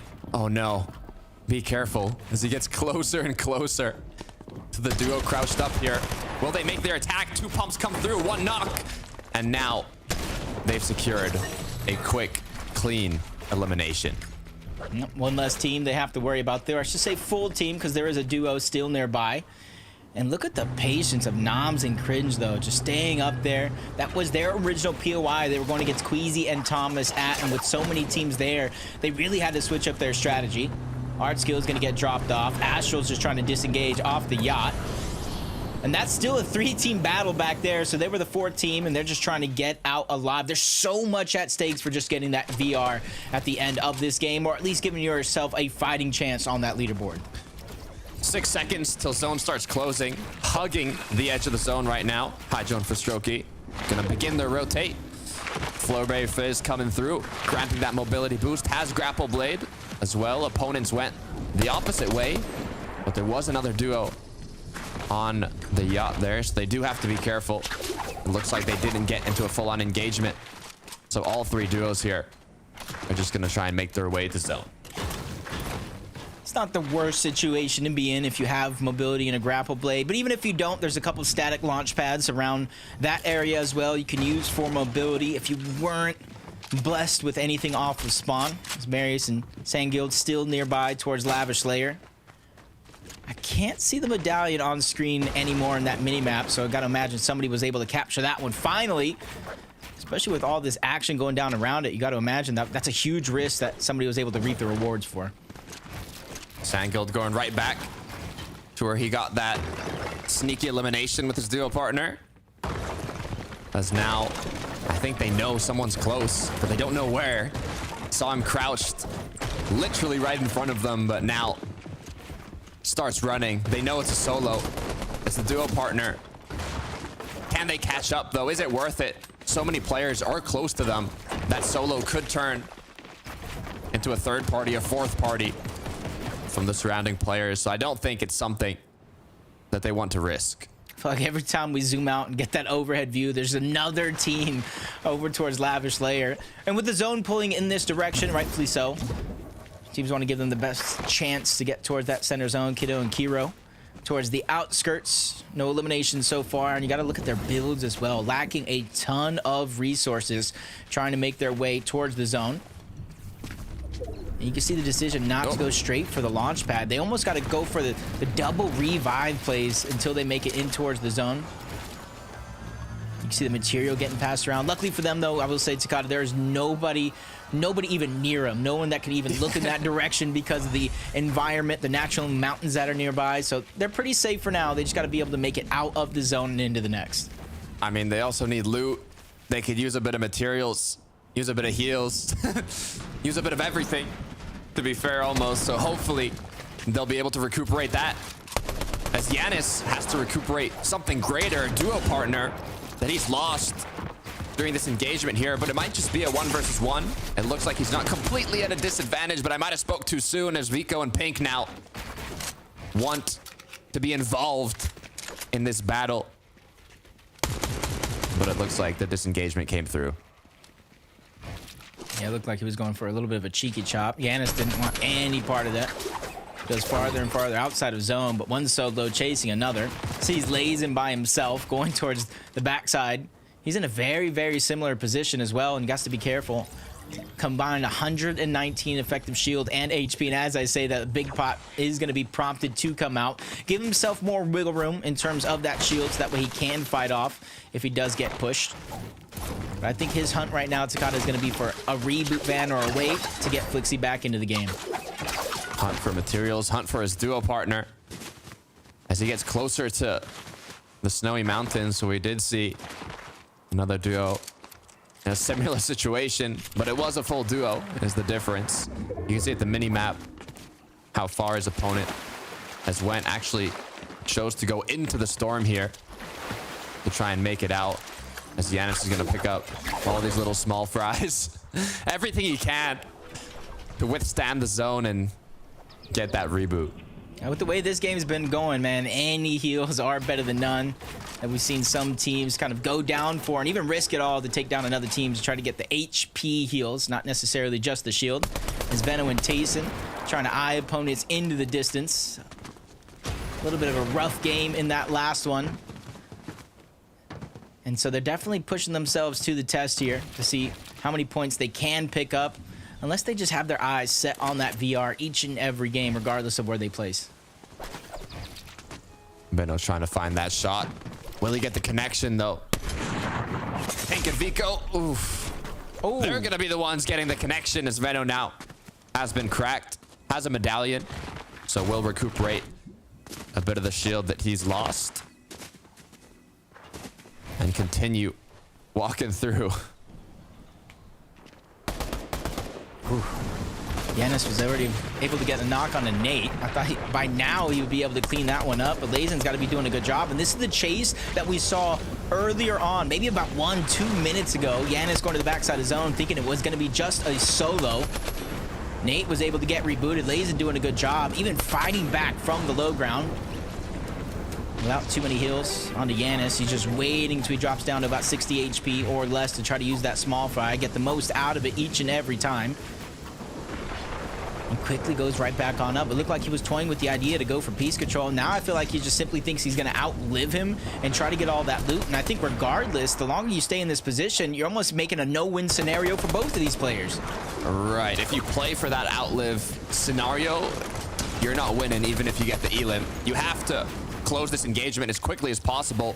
And both players know that, as now they're each just one shot away from securing that elimination. And it's going to be Giannis that goes down lane. 15 HP now.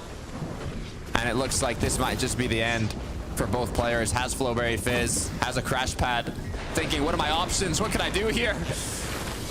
As now he pops one more Fizz, but unfortunately, that's going to be the end for both duos. Yeah, I feel like almost halfway through that fight, they had some sort of sense that that was going to happen, so at least he was able to get 4 more points for the elimination by taking down Giannis. You got to imagine him the same thing by taking down Nate. And depending on if you get credit for that last elimination, at least you're able to get something, both of those duos, for your efforts to try to move slightly up the leaderboard, even if it is going to be one position, as Reason and Bag Chaser spot out Cammy and Seti rotating nearby. Quickly take that rift on out. And you can see as soon as that rift goes through, he spots the other one. And this is where they're going to make that conscientious decision to either go for the chase or not. And I think with Seti and Cammy coming back down, they choose the latter. Moneymaker close to the Reckless Railways here. Getting active, getting reckless against his opponents. As he's looking for a close range sniper shot. Can he connect it? That one headshot could give them the player advantage. As he swings back to the frenzy, 56 HP, forced to pop some minis, and now a med kit as well. Is this really the fight that they want to take? They already have 2. Do they need more? And And they do have a little bit of height advantage. Might be one layer, but at least it's something. Being on the edge of zone, I can see Moneymaker and Fanai maybe trying to rotate just a little bit deeper. Being on the edge is not a true feeling of comfortability, especially when you're stacked around 2 to 3 other teams. Flowberry Fizz coming out momentarily. About 25 seconds before the zone fully closes. Kind of pulls away from where they're currently located. We'll see what happens when the zone does close. Meanwhile, all the players now kind of deciding what's their game plan. As we take a look here at an engagement with CZB Nathan. As they took some quick shots here on the edge of the zone, but that frenzy deleting Nathan's opponent. 2 quick shots is all it took. And Cammy and Seti, I wonder, yeah, no eliminations, but they've played it very well in terms of loot, materials, and hopefully damage alongside the rotation as they continue to move through. Yeah, they're just outside of that top 30 starting this game off, so they definitely have so much room to cover within these next 3 games in terms if they're going for placement. If they want to qualify for the FNCS Grand Finals, all they need is a big win here. And sometimes in order to propel yourself forward, just needs that one elim, that one moment to start to build that confidence. Paco Marion, they're rotating towards the slower side of the zone. They're trying to enter towards the north side by Classy Courts. And currently you see no real teams position on that side of the map. So my only question for them is how much Storm Surge they have to hold this position away from everybody else. Getting in the bush, reloading. Unfortunately, not in the zone. We'll see how their Storm Surge is looking. 182 above. Not too bad. But they could use a bit more. DKS looks like he's a solo now. Carmi Lucia. 174 above. Have a solo close by. Do they know?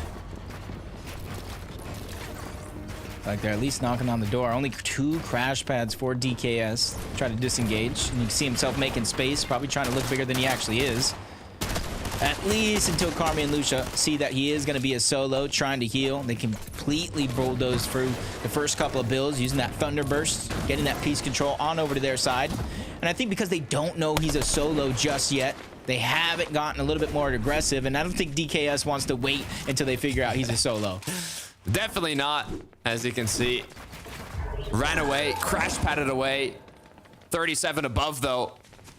You gotta watch out here, DKS. Need to do some damage, but in the current position, if players start taking shots, he could start getting focused from multiple angles, especially if they realize that he is playing as a solo. Shimoki Wheat already getting ticked below the threshold. They do have Cheatin right below if they're able to do a bit of damage, but with so many duos looking at them and taking shots from afar, it just makes it that much more dangerous. No sniper to counter it either, as they're just forced to pop minis, pop medkits, use all their heals that they've saved up, but they're just one good shot away, a couple from the AR to go back on top. Can you land them, Shimoki? There's 2 shots. I don't think it's going to be enough. Duo partner has been knocked down now. Left as a solo. This is looking very, very dangerous for Shimoki. Yeah. Even though they were finally able to get above the damage threshold, at what cost? He can't even take a tick of zone. He's kind of stuck. Has to force the medkit out early, but Cheatin's above him, just putting that pressure down. Time has run out, and with all that effort, he does. Shimoki gets the medkit off at the last second, and you see Cheatin looking at the backside of his zone. What? He hasn't gotten down just yet, but this is Shimoki's only opportunity, but Zone pulling away to try to catch up. He still has to go through Cheatin. Sky Jump is there as well. His duo now. He's in the thick of it for Shimoki, but at least he's given himself a fighting chance to get some placement points in this game. Shimoki is not done yet. Doing the unthinkable with 3 HP, popping the medkit now. What he wants is that impact, that refresh to get the shield as well. Dexy, though, another player that's below, forcing a fight against 2 very healthy duos. He does have the angle. He will be able to get the first shot, but not in time, as Storm Surge will get the best of him. Carmi Lucia now. 1 elim on the board. Still below, but by not much at all. Gets the knock. This could be it. Is it too risky though? They know that there's players close by. They have the option to try and get the finish and the loot. Wow. This is just one of those situations. This needs to go down to around 44 players when this zone closes. Almost 20 individual players need to go down before Storm Surge shuts off. Karmi and Lucia, they're well above that damage threshold, but they want more for their efforts. Lazen's knocked at the bottom. They're able to finally clean that one up, leaving Lox by himself. But at least he was able to get an elimination for himself and his team. He just needs a moment in time to stabilize his position here, get that HP up and that shield, even if he's a solo. But you can see Storm Surge just affecting so many players in this lobby. It does look like Kiro is going to be the first one taking a lot of that pressure. Kiduo trying to reunite onto Nebs. Eye drop is down. 1v1. He cannot turn around. He's hot on the heels. The frenzy going crazy. He has to switch to the Nemesis, not able to break through the builds fast enough to try to get the elimination, but he did push his teammate off and just a sliver of HP left onto Kiro. This is massive for the revive, but Nebs returning to the scene. He's trying to go ahead and stop the revive from coming through, or at least get his own onto Nebs. Kiro has been picked up, and also Nebs gets taken out. Kiro now back in business. Recuperated materials, 3 medkits, have minis and bigs. They can get their HP and shield right back up to where they want it to be. But with the zone closing in, they're on a time constraint. They have to rotate at the same time. Hopefully, there's not too many duos looking back. Veno Tayson as well in a sticky situation. Has lost Tayson. Veno is a solo now. Hits a quick hammer pop shot, but it's not enough for the knock, as now the battle continues. Gets cracked, 50 HP, 1 shot away from getting eliminated. Veno, you have to make something happen here. Yeah, this is not situations that you see Veno and Tayson in so often. They're trying to disengage, and again, before placements go in, they go down. Another scoreless game for Veno and Tayson. The struggles continue, but you gotta imagine Malibuca and Mustache gotta be smiling ear to ear, back-to-back good games. They take another superstar team out of the lobby, making their road to the VR that much easier. Vico, as a solo, has lost Pink, but full materials, 150. Good shields now, picking up the med kit. Gonna use it and pick up the crash pads to rotate. No grapple blade in the inventory.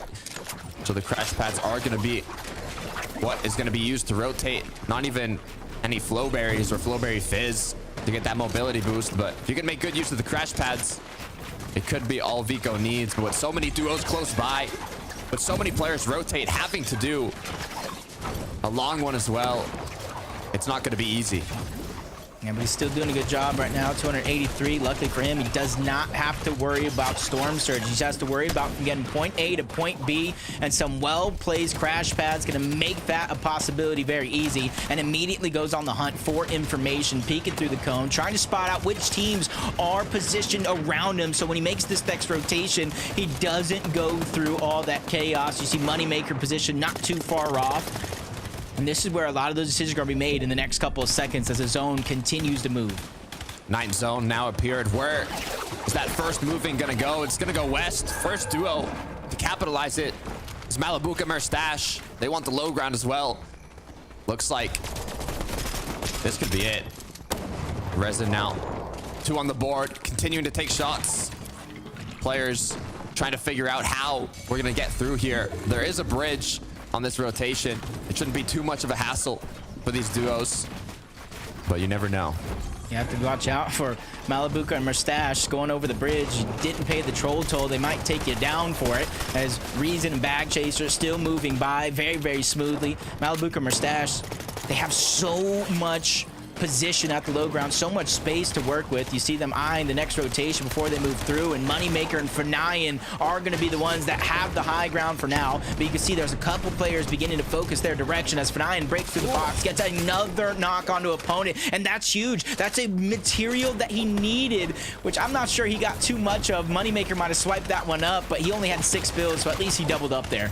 For 9 money, continuing strong. 9 builds, though. You said it yourself. They need an impact. They need more materials. What are they going to do to make it happen? They have players close by. The split came through. Money dropped a bit of metal. as now they can continue another zone. Cringe, Noms up above, Hero down below, as it looks like Money and For9 want that high ground, but they open up. Not too cautious as now For9's been cracked. 40 HP to work with. Opponent in his box gets knocked. Moneymaker left as a solo. That was Hariz, who I think he didn't even mean to end up in the box either, but he went ahead and made magic happen. Moneymaker backside his zone. At least he has 2 med kits, picking up even more thanks to Fnayan before he makes his way forward. Siphon mats are huge for him and his survival. He continues to move forward. Found himself a great layer, so that way he can pop that first of many med kits he has in his inventory. Vico trying to do the same, but there's no HP, so heal off is not going to be a possibility for him. He has to go on an elimination hunt. He can make use of that Mythic Frenzy, though, get a couple eliminations, and then pick up those heals. It's what his mission is going to have to be for the Victory Royale. The path to success is what he's on, as Resin now, with 3, has lost his shield. 19 HP, just 1 shot away from being overthrown, from being taken out, as Moneymaker's close. 2 ticks to zone. It's all Resin can take as he gets knocked out. Just everything just comes crumbling down just like that, as Malibuca and Mustache still looking strong as a full team. And you can see with only 1 eliminations, they're not worried about getting aggressive. They just want to stay till the very end. They know a couple of teams are positioned around them as the zone continues to move up and down these little hills, the mountains and the water as well. But Noms and Cringe, zone after zone, consecutive standing on the high ground, and they're looking like the team that could take it all. Zone pulls back. Safety for the duos that didn't have a lot of materials to work with, as they can recycle now the tarps, the builds that have previously been placed, as Vico is looking for that angle. He has to be careful against the duos. That Mythic Frenzy is strong, but Merstash, Malibuca have to be more careful. 3 HP for Merstash, but he does damage. Is it enough for Malibuca to close it off? 31 to work with. Gonna maybe take the medkit here. Does he have time though? 1 HP? No, he does not. Malibuca and Merstash are out of this match. Prahawa, Vexy, 2nd place in game 1. They want to take the VR. Yeah, this is huge for them, even if they don't get the win. But Vico for the backside of the zone. He terrorizes the whole team, takes him out, gets 2 medkits as well. Win condition has now just been granted before him if he could be able to make it through. Only 7 builds. That's going to be the worry part of it all. And the heal off is going to begin for Vico. Some would say it's too early, but for him, it might be the only chance. Cringe and Noms still up above. You can see Noms now has been given the order to drop down below, cause disruption. Meanwhile, his teammate plays for that heal off. How many medkits, though, is the question, as Noms continues the aggression. Looks like he takes out Vico, and he takes out Kiro as well. Almost just 1 tick away. That's Kiro. Noms has done his job, but does Cringe have enough heals, have enough medkits to close it off? There has to be something going on towards that lavish layer. Let me tell you, Queasy and Thomas in that last game, now Cringe and Noms looking like they could solidify it here, but it looks like it's an even race in terms of medkits, but Cringe currently has the HP advantage. Who takes it? Prahawa and Vexy were in a very similar situation in game 1. They ended 2nd. They were unable to come out on top, and the heal offs, they have another opportunity now to make it happen. But I'm not sure, Jacob. Cringe is looking like he might just be able to take it. Yeah, unless Vexy goes on some sort of a hunt here, trying to get that last and final elimination. And they're not too far off from each other as well in terms of the mini-map, but one's high ground, one's low ground. Vexy with the last of his medkits being used, and in an instant, he goes down. Cringe and Noms, our 2nd team from Lavish Layer, advance to the FNCS Grand Finals. 3 games down, 3 duos now guaranteed a spot in the grand finals. It's showing how dominant these heal-offs can be, how important it is to get these medkits. And for Prahawa and his duo partner, the 2nd time they've got 2nd place. Jacob, I'm feeling bad for this duo. They need to make something happen. Yeah, it doesn't matter how many points they got on that leaderboard. You know as well as I do, it's the pride. It's the bragging rights and taking home a game on one of the biggest stages of them all. But back-to-back 2nd places, they have to have their head held high in where they're currently positioned. But Cringe and Noms, a well-played game. They got high ground at the perfect moment, and they held on to it to perfection to take the game. What a way to close out game number 3. With only 2 games left, the players now have to figure out what their game plan is for the next steps, Jacob. I don't know. What do you think they're thinking? What's in their head right now? I feel like Lavish Layer got to be in their head. Back-to-back teams qualifying from that POI, especially this game with how stacked it actually was. Of over 4 or 5 different teams rotating in that direction within the first couple minutes of the game. And now at least they don't have to worry about it. They can watch all the action unfold. But I want to take a look at that leaderboard. Frankie, Mini Miner, Levin, what is it shaking out to be like? Well, I can't wait to see myself. And I've also really enjoyed seeing your faces on screen because you both look absolutely fabulous tonight, or I should say this morning, because the boys are coming to us from America. So they're not just gorgeous, they're also heroes too. But let's talk about the hero heal-off in those final moments, Mini Miner, because Cringe and Noms, they did get the high ground early. They're in an advantageous position and they managed to hold on to it. Yeah, fantastic stuff from this team. And I mean, that was the benefit of something that we've seen today, right? Where a team qualifies through Queasy and Thomas landing contested at Lavish Lair. That now leaves Cringe and Noms uncontested at Lavish Lair, which gets them all of that off-spawn loot and everything that comes with Lavish Lair. It allows them to have so much control over that POI. Now, though, the question is, who's going to go there now? Of course, now that area is actually uncontested, so there's going to be another team going through, but a big congrats to Cringe and Noms, of course, coming through with the victory round. Absolutely, man. And even bigger celebration for them. It's going to be their first FNCS final ever. Neither player has made it to an FNCS grand final. So what a way to do it. I'm sure Queasy and Thomas will be fuming at that. they never want to be contested, right? So they're the only 2 people right now that aren't happy for these guys. But nevertheless, a very impressive win. And I think, Mini, you're bang on the money. The big question now is who takes Lavish Lair? That is not a POI you can just leave uncontested for anyone to have. I'm so curious. Like, who's it going to be to really just step in there? I want to know more about these mystery men then. So it's their first FNCS grand final. Mini, do you know much about the Cringe? All I know is he's definitely a young one if he's using the word cringe, because they brought it back from the 90s.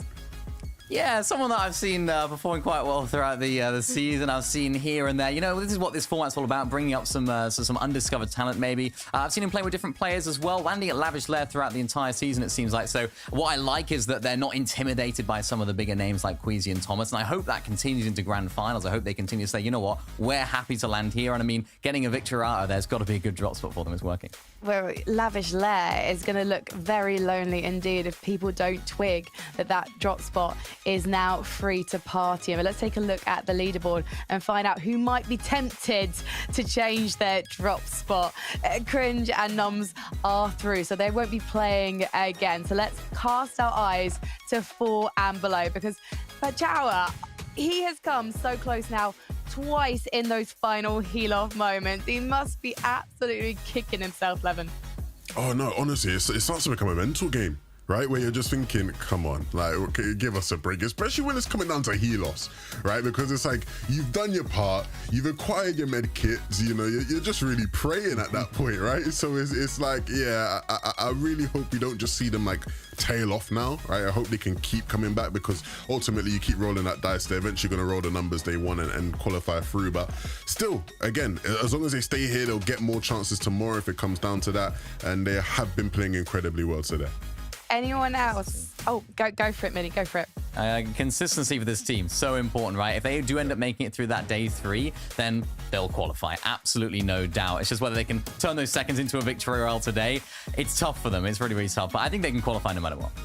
Looking at the other duos who are currently in the top 10, I'm thinking about Vico and Pink. Actually, I didn't even see if they were in the top 10, but so far it feels like they've come close. And Vico is a player who is someone who could potentially solo clutch if he has another game like the last one.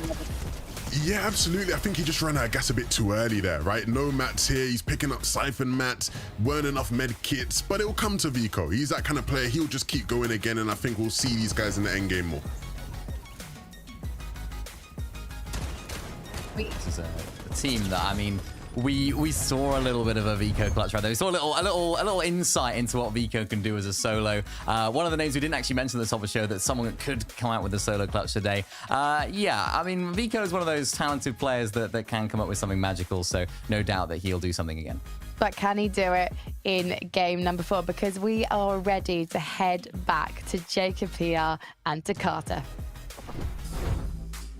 Just 2 more games are left, Jacob. The stakes are getting higher and higher, but not just for the duos that haven't got a victory royale yet, for the duos that are also not in the top 25 currently, because if you don't get top 25 today, you're going right back to the lower bracket. Pressure is on, battle bus is ready. Let's get into it.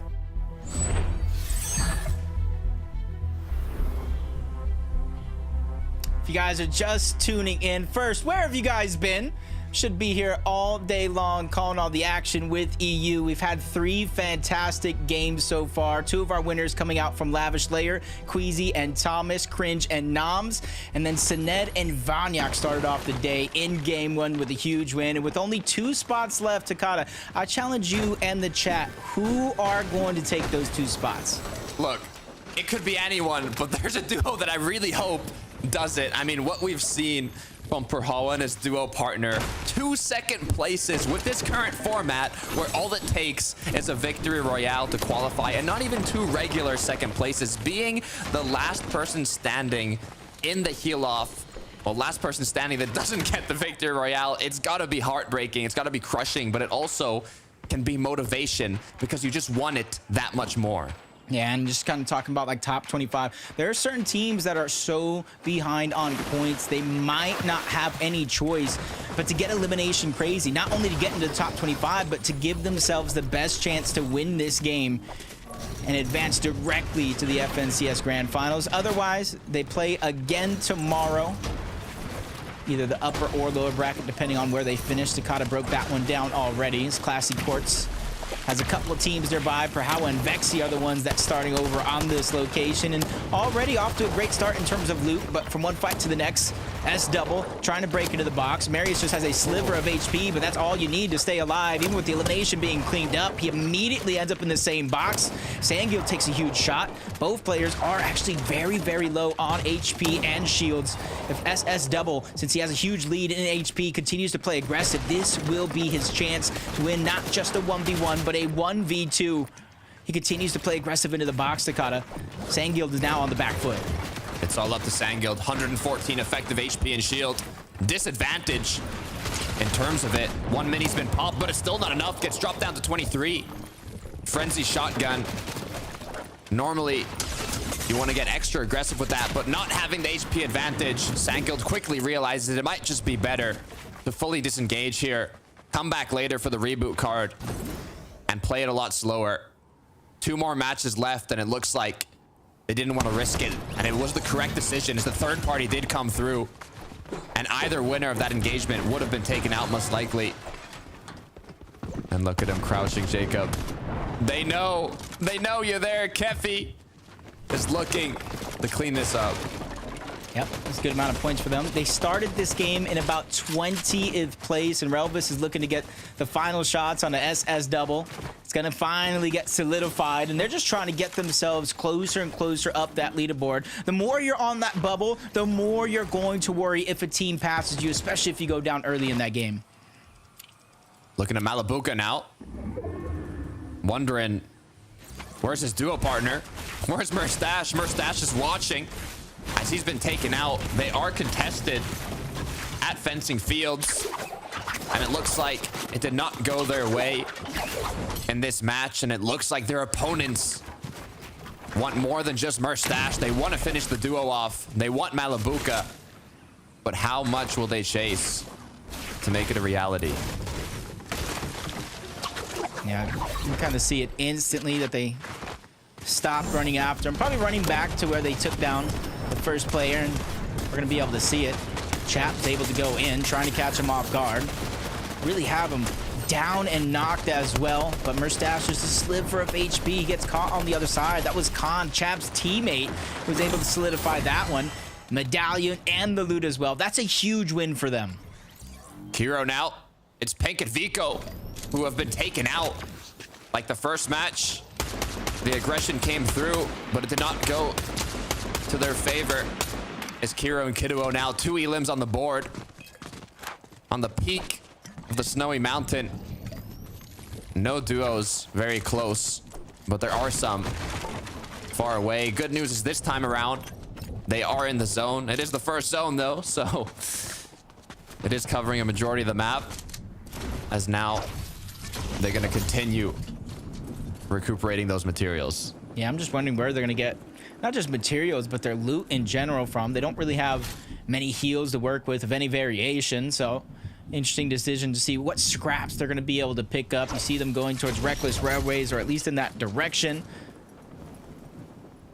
And with those EMP grenades, you actually could fish by just directly throwing them at the fishing spots, but it's not really going to give you too much in terms of weaponry, but it is going to give you a lot of heals to work with if you choose to make that your decision. I drop Nebs.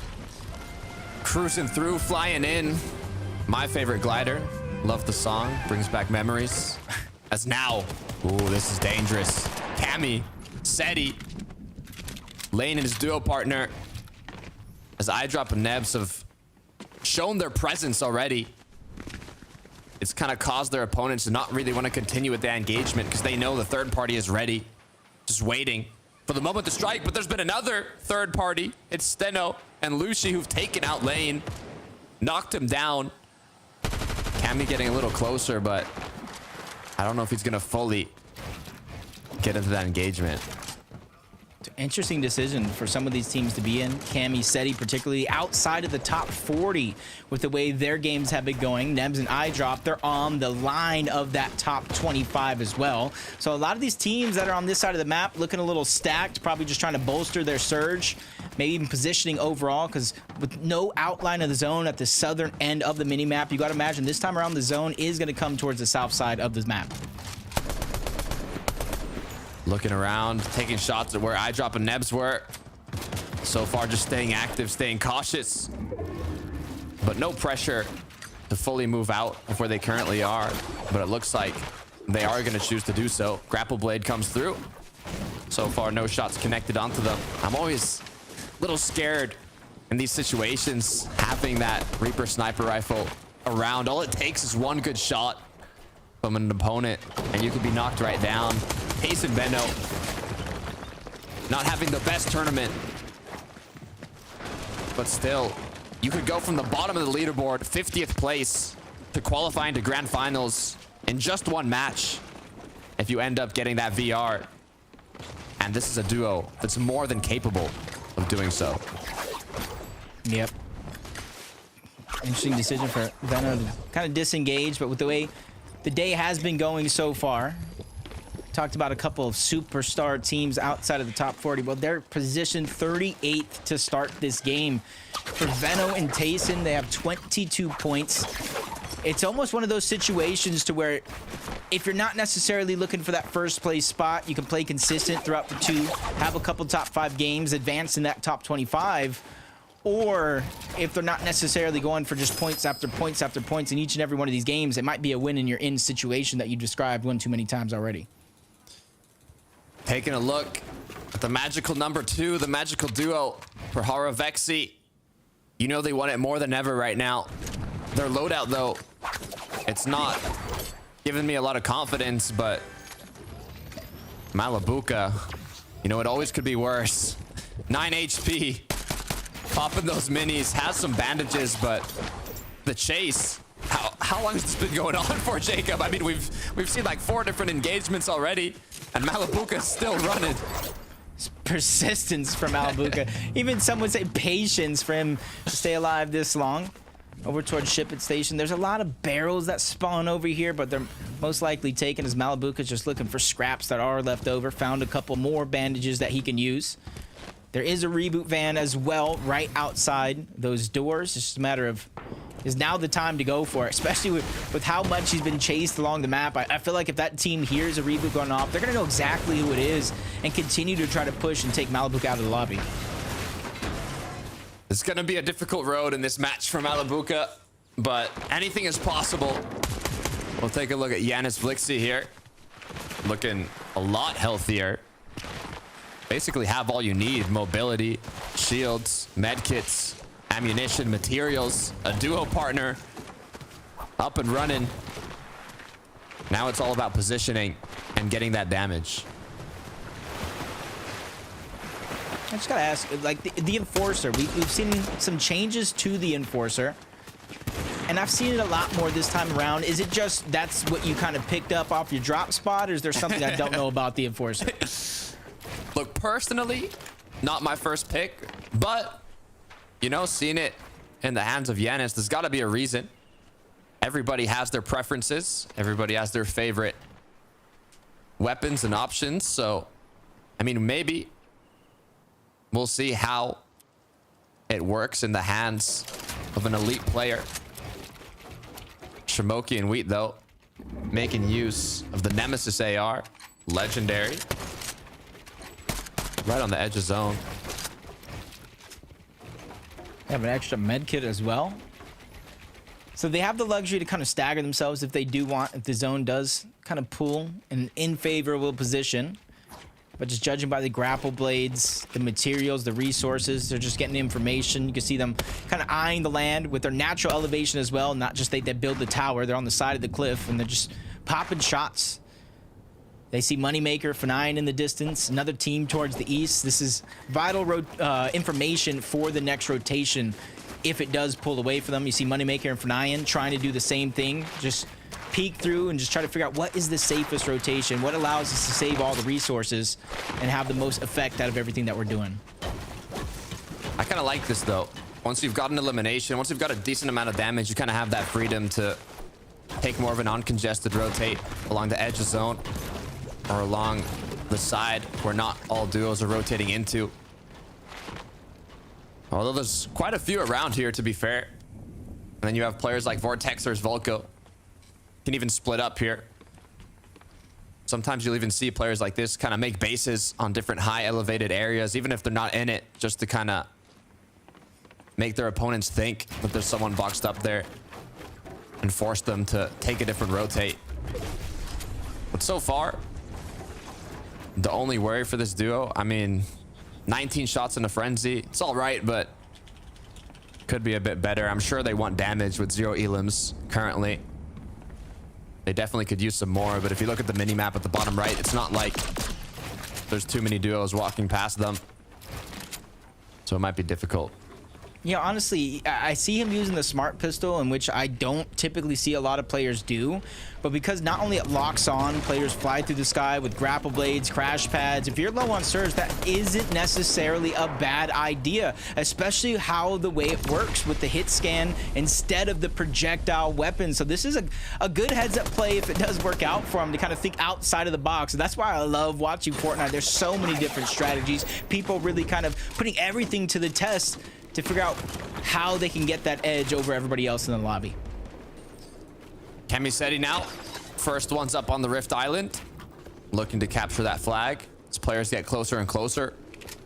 Ones who maybe are in a rush to get a bit of damage could even use the Rift Island as an opportunity to just have a little back and forth engagement. It's going to be iDrop Nebs choosing to possibly contest them here.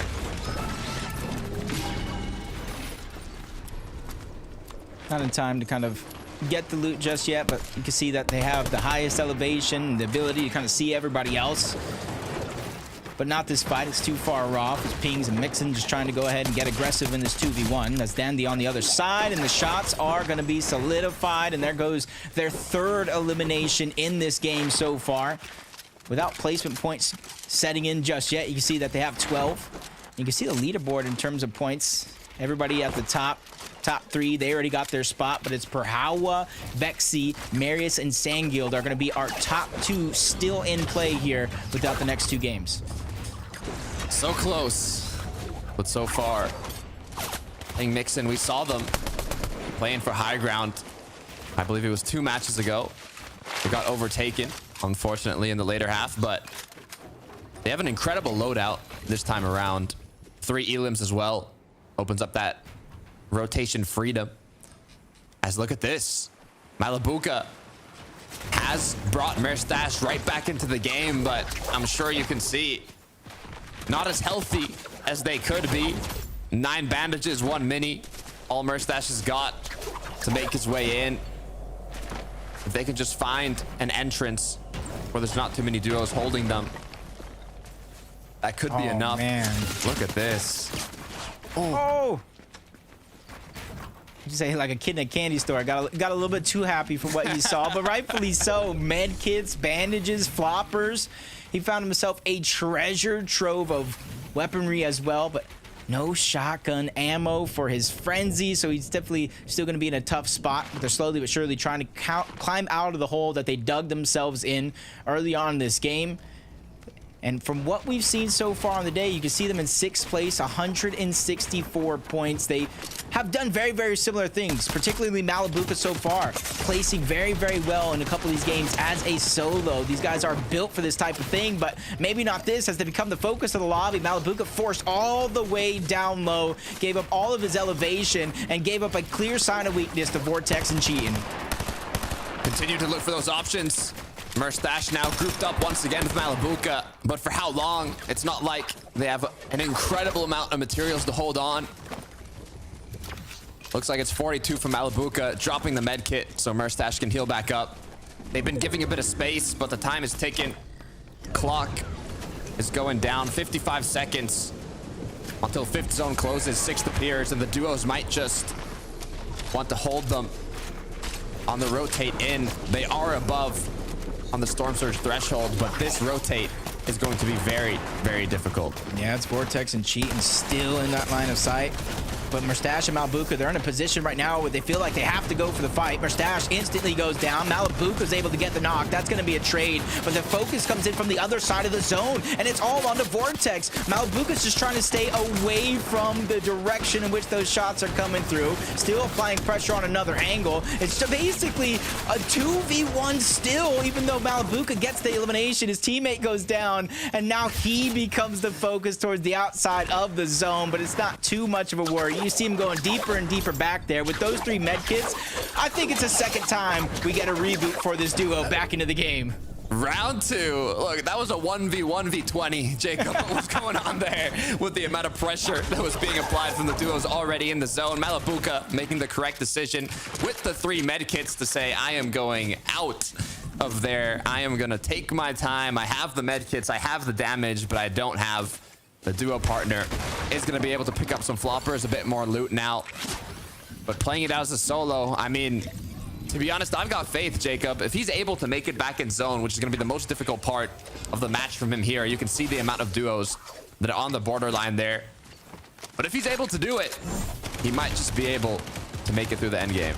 Yeah, I'm not saying nothing. I feel like I cursed him last time. My lips are sealed this time around, but with so much action in this small zone, you're seeing another elimination by Skyjump and Ryzen. Looks like he might go back-to-back. Paco oversteps his welcome. He goes down as well. Dropped to just 2 HP. You know how frustrating that is when you go down to somebody and you spectate and say, just 2 HP. I could have done 2 more damage by sneezing on him. 1 sneeze could be enough to take him out. As now, once again, zone starts closing. Pressure is on for the duos on the edge, and it looks like in this match, there's so many duos that have had a difficult rotate, but Malibuca is not done. Trying to bring Merstash back in the game. It's Sangild on the opposing side trying to stop him. Is there enough time? Is there not? Malibuca decides no, there isn't. Rotate continues. 6th zone now. It's DKS. It's Vox up ahead. Looking like a trio here. What is Malibuca gonna do? Is he gonna play for the engagement? Is he gonna play for the rotate? As now, he might just be able to box an opponent up, but everybody trying to rotate, trying to do what they can to make it into zone. They're not even taking shots at each other, Jacob. They're just rotated. He's like, no. I'm not Malibuca. I'm your teammate. I'm your teammate. Just keep rotating. And he finds a way, almost unscathed throughout that rotation to make it there. And then you add in the fact he's over 400 damage above the Storm Surge threshold. And guess where he's looking right now? He has his eyes set on another possible reboot van scenario to get Merstash back into the game. I've never seen persistence like this coming out of a duo. But if anybody can make it happen, it is going to be them. Look, the 3rd time is the charm. Is that saying going to become a reality? Malibuca's thinking, do I do it now? Do I wait till the zone starts closing and the opponents start rotating? Do I wait for someone to take an engagement? Do I just risk it? Risk it might be the option. You hear the sound. The reboot's coming through. Steno Lushi close by. And it looks like nobody is going to contest them. And the only other real team on height is busy with Andalex and Sato. That's Wheat and Shimoki. This might have been a huge successful reboot.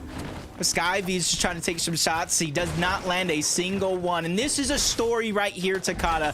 I am ready and willing to watch unfold here in this game. Malabuka was revived more times during the qualifiers than any other player in the upper bracket. And look now how the tables have turned. Malabuka picking up Merstash. Something's up with this duo. And reboots, they never give up if they end up continuing this road, this path to success, and getting the VR in this match. I'm gonna lose my mind, Jacob. I'm still not saying nothing. I'm not gonna be the one causes their downfall at the end of the day, but I will say they're playing phenomenal here, and this was a grand final. We'd all be cheering them on, but Giannis, very, very similar position as Malabuka was in not too long ago, but he's by himself trying to break into the box, catch somebody off guard, but he sees nobody but a pile of loot, and I like the decision to not get too greedy here. He has more than enough to work with in terms of materials. The only thing he's really missing is HP to regain outside of that med kit. 64 above. Zone now, 8th has appeared, east side. Train going right through the duos. As Giannis close to Malabuka, Merstash, they're even looking like they're getting close and close to height, but they need those materials. They need some impact frags, a refresh, as now the double pickaxe comes through. They want the aggression, they want that elimination. Can they make the dream become a reality? They get one. Is it enough? Do they want more? As it looks like 0 builds on Malabuka. The refresh was not the impact that you'd hope for. But there it is. The split came through. 61. This is enough for the zone. They are back into the game like they were never in the position we saw moments ago. We won't even speak about it like it never happened. 500 above the damage threshold as well. They're continuously climbing, putting themselves into position after position in which they could succeed, and now they're in the top 25. They got placement points. It wasn't much, but now the points are going to begin to roll in for every team that goes down. What a run so far from Malabuka and Merstash. And they are just getting started as they continue to take shots around them. Shimoki, on the other hand, no shield to work with. Wheat as well, low. Medkit's being forced to pop, 34 below. They need damage. They need a heal. They need almost everything in this current situation. And with the clock ticking, duo partner down. Shimoki has to make a miracle happen. That's Malabuka Merstash on the other side, and they waste no time making their way into the box, taking down both Wheat and Shimoki, and now they're maxed up. Max mats completely. Grapple blades, medkits, shields, everything that they need and more for this next zone. And then you add on top of that list, they're closer to the front side than anything else. With so much work so far, 6 eliminations, they could be the team on top here. But as I drop and Nebs, they're going to be the ones that are actually on top. High ground is going to be theirs. Going over multiple mountains. They have the recipe. They just need to cook. 205 above. Quick pickup now. That's an impact they wanted to hold on, but there's still players above them taking shots. They don't have that ultimate high yet. As rotates now come through. 9th zone. First moving. Commences. Benno Tayson still up. They've had a rough start to their upper bracket. But can they make a comeback now? Just 2 more matches left. They want something to happen. Yeah, and they need something to happen here, because if they don't have a well-placing game here, it's almost they're backing themselves into a hole where it's winning in game 5, and that's the only way they can qualify to the grand finals on the day today. Malabuka Merstash still making their way through, falling down the surge threshold, but it's not too much to worry about with the amount of damage they put on the lobby so far. Vexy skating by with just a sliver of HP, but I might have cursed him. He finally goes down, but at least Perhau was still alive to give them a fighting chance. 6 elims from Malabuka, going for double digit when all you need is the VR. Bumped up to 7 with that last one, now up ahead in the zone. Are they going to look up? You can tell they're looking to make something happen here. The builds go up. The 2 versus 2 for height. Are they going to be able to secure it? 2 shots connect. It's enough to crack, but it's not enough for the knock. Merstash still up, still looking strong. Yeah, they're just separated right now. Him and Malibuka, that was great damage, but there was nobody there to follow up on it. And they go to the front side of zone, immediately try to take height. That's eye drop towards the backside, chops him down to side, fall damage as well onto Malibuka. They're getting put through the ringer, and this is a huge test for them, but the persistence to try to fight for the high ground is going to stay intact. They're looking towards the backside, finally spotted out eye drop, and the choice is there if they want to continue to fight for it. Flowberry Fizz coming through, giving that mobility boost. Are they going to use it for height? Are they going to use it for getting ahead? It looks like they want height. Builds start going up. Merstash now up against iDrop. All it's going to take is one clean shot. They could chop him down right now, but it looks like there's still opponents down below, and I think they've done it, Jacob. Malibuka and Merstash, the comeback of the century from nothing, playing as a solo to the triple reboot, now on high ground with that win potential. This is big for them, big for all their fans as well. I see the chat lighting up. Go Malibuka, go Merstash, and they are the energy for this run right here. And you see them trying to make sure nobody's going towards the backside to try to solidify the high ground away from Merstash. Win condition in hands as well, along with 2 med kits. The Flowberry Fizz if they want to gain height, so it's theirs to take it. But on the low ground, a whole different song and dance. Veno and Tastin still fighting for every inch across this finish line, and even back Podesai and Stacey deeper against the wall as they make their way forward. Step into the dirt, all the way down below, as Camiseti in the middle of it all, in the center of chaos, as players all around them, left, right, up, down, as they continue to stay together. The chemistry is being shown here. One quick shot is all it took for an impact on Cami. Now he was put aside. That goes down, 3 on the board. As they start going up, it's Kiro. 2v1, that's another one for Cami and Seti. 4 on the board, and they're not done. They are finally coming online. This is the Cami and Seti we know and love and have seen dominate Fortnite for the past 2 years, but they still have challenges to overcome, both on top and on bottom. They're the meat in the middle as Veno and Tayson out of builds here and quickly running out of the reserves that they have. They're still trying to stay down low. Top 4 has been secured. A massive amount of points have been gained, especially with their position on the leaderboard, but Malibuka goes down. He's causing disruption. Down goes Veno, and there it goes. Top 2 situation, and the heel off between Merstash and Cami will begin. 11 eliminations for Malibuka, double digit. Merstash now, after being rebooted 3 times, is in a heal off against Cami. 3 medkits left to go for Merstash. 3 medkits left to go for Cami. The 1 versus 1 heal off. We are witnessing history. Yeah, the biggest thing right now is, did Malibuka see any medkits during his run on getting those eliminations? But it doesn't matter. Merstash wins the heal off with ease to advance to the FNCS Grand Finals along with 3 other teams.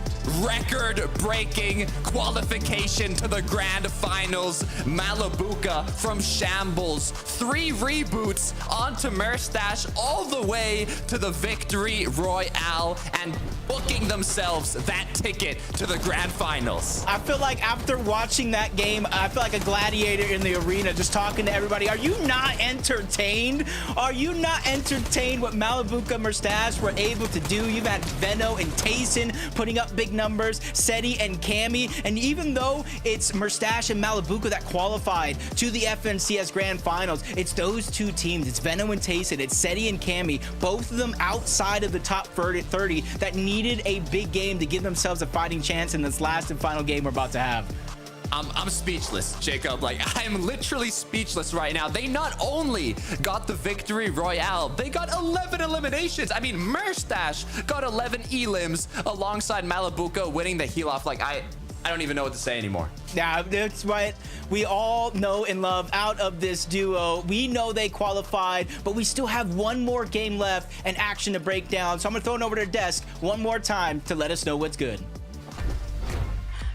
In Storm Sickness and in Health, Malibuka and Merstash are the ultimate duo for me right now, because we've been talking about how wild Malibuka has been going across all 4 of these games. It feels only fitting, Levin, that this duo should finally pick up a Victory Royale, because they have played so hard for it. No one wanted it more. I mean, I don't say this often, guys, but you will never see a game like this again. You just won't. It doesn't make sense. How many reboots? Oh my. As the game progressed, Mini, you just keep saying to yourself, they're not going to win this game, are they? Surely they're not going to win this game, are they? Then the dominoes keep falling and falling and falling, and you get to the end game, and they take height, and you think to yourself, my oh my, they are actually about to win this game. What a performance from Malabuka. I mean, if there are any doubts about where this guy falls in terms of, you know, individual rankings of players in the world, oh my God, what a way to show how good he is. I can't believe what I've just watched. I've never, ever, ever seen a Fortnite game quite like that. That is completely next level from this team. This is just stuff that we were in the back watching this. We were like, this just, nah, it's not happening. It's not happening at all. But Malabuka right there, what he did was incredible. What he also did was giving those med kits to Mustache, making sure that Mustache was the one that was going to be able to go for that heal off. Because remember, Mustache took all of that storm damage, or Malabuka, I should say, took all of that storm damage earlier on. He would have had the storm sickness there going into the heal off. So it was all about Mustache there at the end. I mean, I'm just completely speechless from what I've just seen. I'm just completely gobsmacked as to what's happened. What a clutch from both of those guys. Dare I say it, but there's something about this duo that kind of reminds me of what Thomas and Queasy did earlier. You've got your Mustache playing the refreshes like Queasy did, and Malabuka going ham like Thomas did. And I know that's slightly sacrilegious because obviously Thomas and Malabuka used to be a dynamic duo together. But also the fact that the final elimination from Malabuka was taking down Benno. Benno is going to be molding because that was finally his chance to get that golden ticket straight to the grand finals. Benno and Tayson just both making it to the end game. The amount of big names that we saw there was absolutely crazy. Cammy going down to that final heal off. I have to see the leaderboard now, boys. This has been a night where we have seen these big names really show what they can do, and I'm absolutely living for it. They say this is an upper bracket semi-final, but for me, this is a night to remember. I mean, seeing that Janice and Flixie themselves as well still managing to hold on to Knife. I know it's a less starry performance from that particular round for them, but for me as well, Mini Miner, this is a duo that keeps holding on and hanging in there. Yeah, they're trying their best, but of course, you know, all it takes is one victory, right? We still have one more game to go. I mean, just... yeah, Mustache Malabuka, I can't even stop thinking about them. They just completely redefined what we thought was possible in Fortnite, I think, there, and just completely changed what our expectations were. Almost a little bit of a throwback to what we expect from Mustache and Malabuka, all the way back from like chapter 3 times when they were back playing together. It just screamed, you know, never giving up, always putting that extra leg in and just doing stuff that you wouldn't expect any other team to do. So going to grand finals, that team, that's certainly someone we're going to have to keep a very, very close eye on, because even if they look down, they're certainly not out. I was like watching as well with like Malabuka doing his Spider-Man performance, literally grapple hooking his way through all of those rivals to get to the second reboot van, to get to the third reboot van. We genuinely didn't think that he was going to be able to pull it off. We were even questioning the decision, because actually if you're Malabuka, you could just play for placement, you could just play for solos, knowing that the heal off is going to be difficult because you're going to suffer from that storm sickness. But there was something that was motivating that man, Levin. At that point, those last couple of limbs, I was screaming. Genuinely, I was there. I'm like, oh my goodness. Like, it is just, you do not see that from players, right? You just do not see that from just anybody. That is a special caliber of Fortnite player right there. And it's crazy because in game 1, he was trying to make similar plays, and I said, eventually, one of these games is going to work out for them, right? Where he just makes that play to just jump in and it's going to pay off. And I never thought it would materialize into this kind of game. And just having that deep understanding of how storm sickness works, so crucial right there, giving Mustache those med kits to go for that heal off. Just that extra level of knowledge about the game that this team have and the chemistry they have together. I mean, that is certainly a crazy game. We're not going to see another game like that for this weekend, I'm sure. Oh God, I'm literally just having flashbacks to that game now, how the two of them knew that iDrop was solo on that high ground and just like came together like absolute crocodiles ready to chop him down. Oh, it was too beautiful, you guys. And you know what? The action does not stop there, because we are ready to get into our final game of the night with Takata and Jacob Pierre.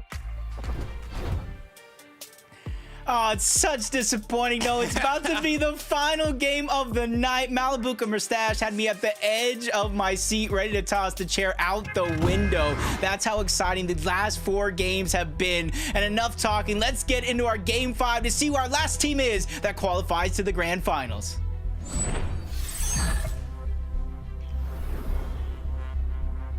The conclusion of day 1, upper bracket, 5th match of the day.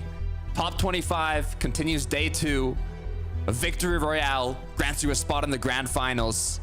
For the players in the lower bracket competing today, top 30 is what they want for day 2 uppers. This is just day 1 of 3 of the semifinals.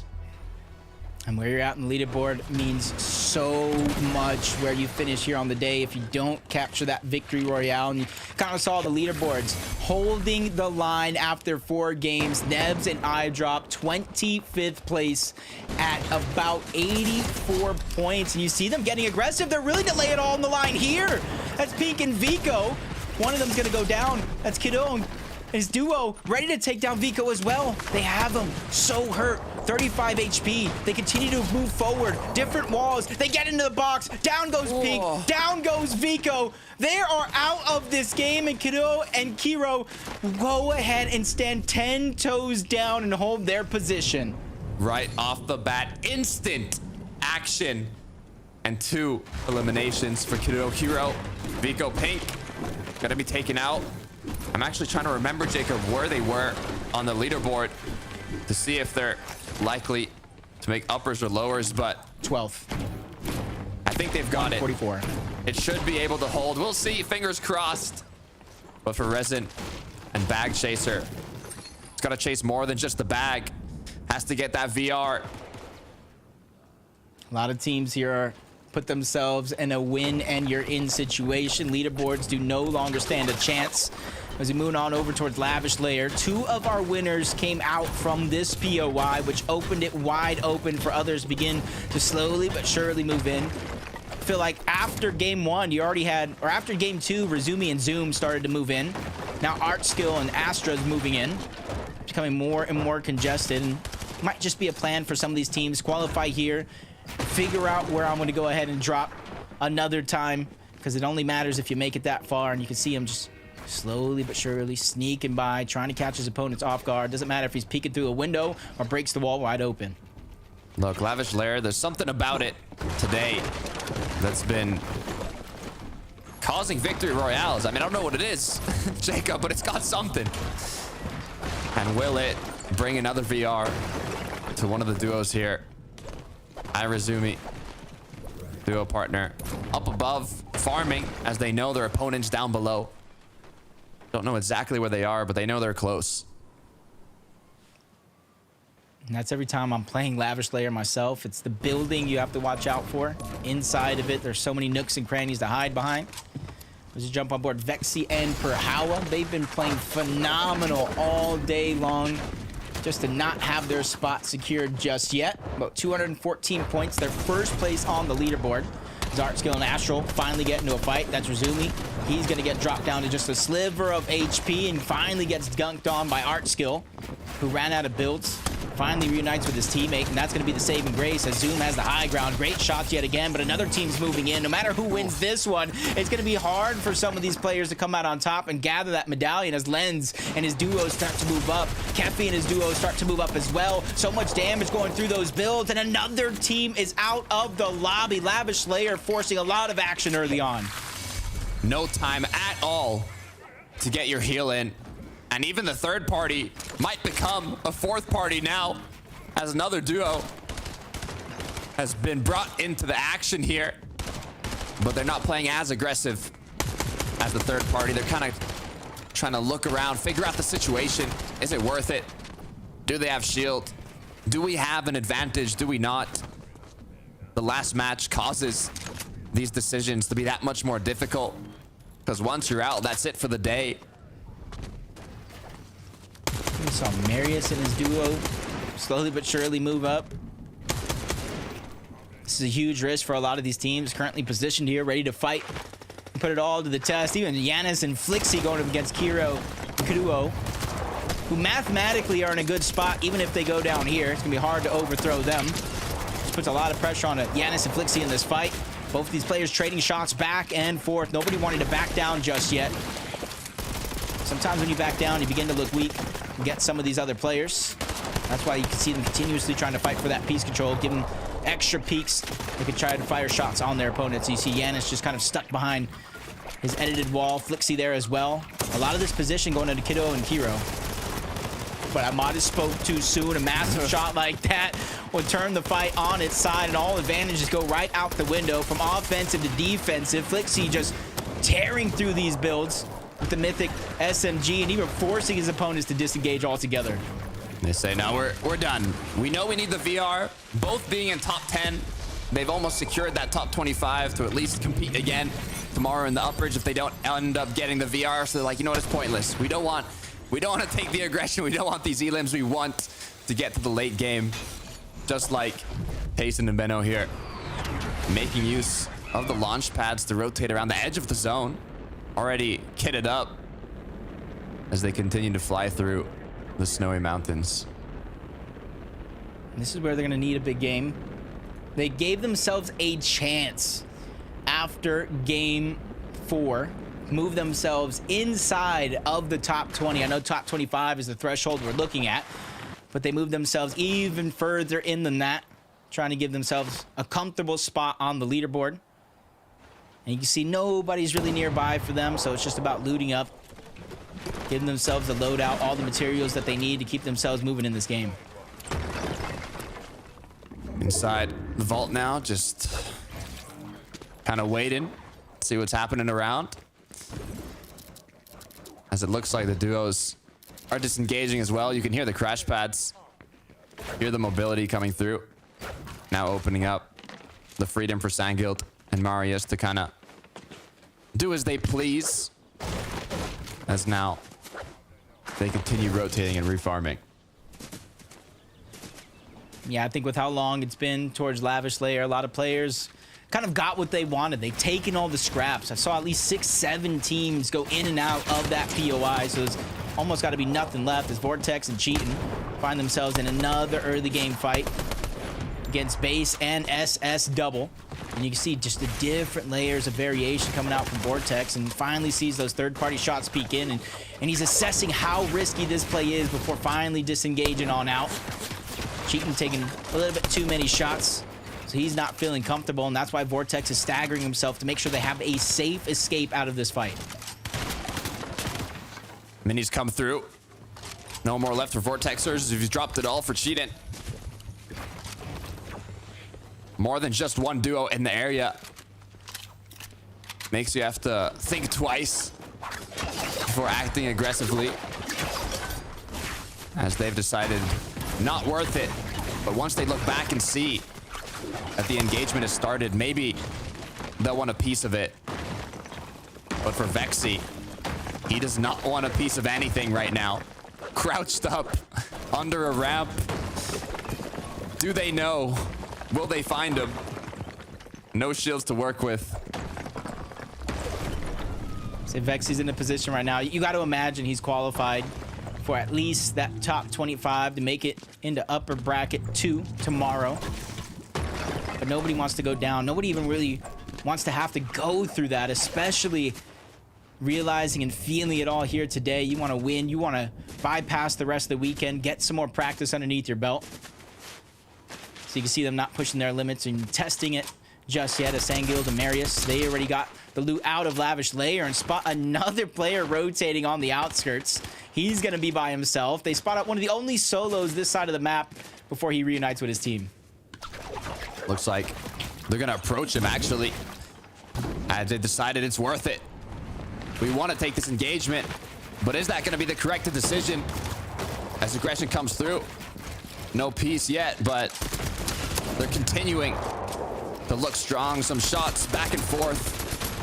Only AR, nothing too tragic yet. Does have that mythic frenzy shotgun.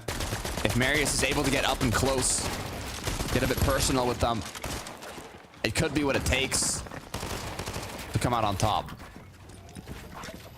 But for now, you see both of these players or all the teams, I should say, slow and steady, fighting for that piece control. Kefi and Relvis does try to get on out. Nearby of that team, Veno's gonna actually get knocked down by iDrop. Another one of our teams in the hunt. If they go down now at this stage in the game, I said they were about 20th place to start it off. All they can do is watch and hope that their point threshold stands as we jump on board Tayson, who's stuck by himself. We'll say it'd be a huge blessing if he already had the reboot card before he disengaged on out. Otherwise, he's just gonna be stuck on top of Grand Glacier, watching, waiting for that team to rotate away so that way he can finally get the card. Rotate continues. You can see iDrop there. And Neb's close by. Hero as well. No shield. They found Tayson. He thought he was sneaky, but not enough. Slipping on the ice is now forced to back up towards the zone. 2 medkits to out heal. I mean, we saw what Malabuka did in the last match, being able to reboot his duo partner. Everything's possible. Tayson just has to make it happen.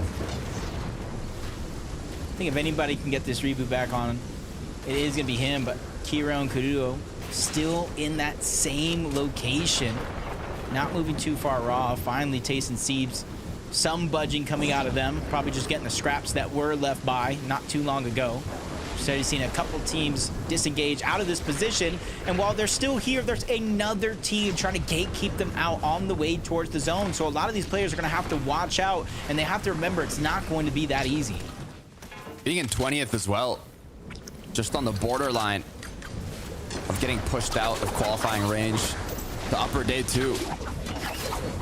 Tayson could not afford to get eliminated here. They have to at least scavenge a few more points throughout this match.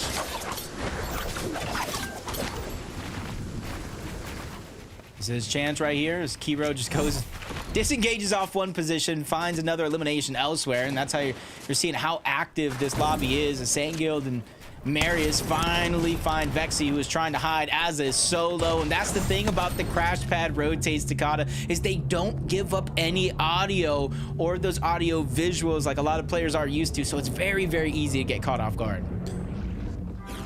Very easy, but for Tayson, looks like he's also gonna get an easy reboot here. Nobody in the area contesting them. I mean, it's probably because they're deep in zone and now they have a difficult rotate ahead of them, but being the 4th zone, there is a bit of flexibility. Not being too far either. They're going to choose to kind of reloot as much as they can, farm up, and make their way back into the game slowly. Belushi and Steno, they have been the first ones to make it onto Rift Island here. There's quite a few duos in the surrounding area, but so far, none of them contesting them, as they're just kind of waiting to see if someone's going to hit a rift. And this, we talk about like the different POIs that open up when somebody wins a match. That's a perfect example. Malabuka Mustache, where one of the consistent teams going for the loot on top of Rift Island, they're no longer in the lobby, which means another team can make the risk to go up there and get all that loot like they just did. But continuing to bounce around teams that typically you see at the top of the leaderboard, Cammy and Seti. A little bit of a slow start to the games as history repeats itself once again, but if that continues in the trend, we could see them pull off a big game here, or even the possibility of a VR to qualify to the grand finals. Seti looks like he's turned into a bush bandit here. His teammate, Cammy, might be in another bush. As he continues to kind of wait it out. 23rd place though, Jacob. Ooh. They need to get points in this match.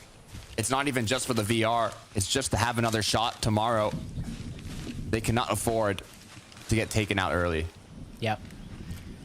And the lower bracket, the biggest difference is there's no auto qualification coming out of lower bracket round 1 or round 2 to the grand finals like the upper bracket has. So if teams fall down from the upper bracket round 1 into lower bracket round 2, you lose your chance to get those 5 auto qualification spots, and you got to just have to fight to get back into the upper bracket.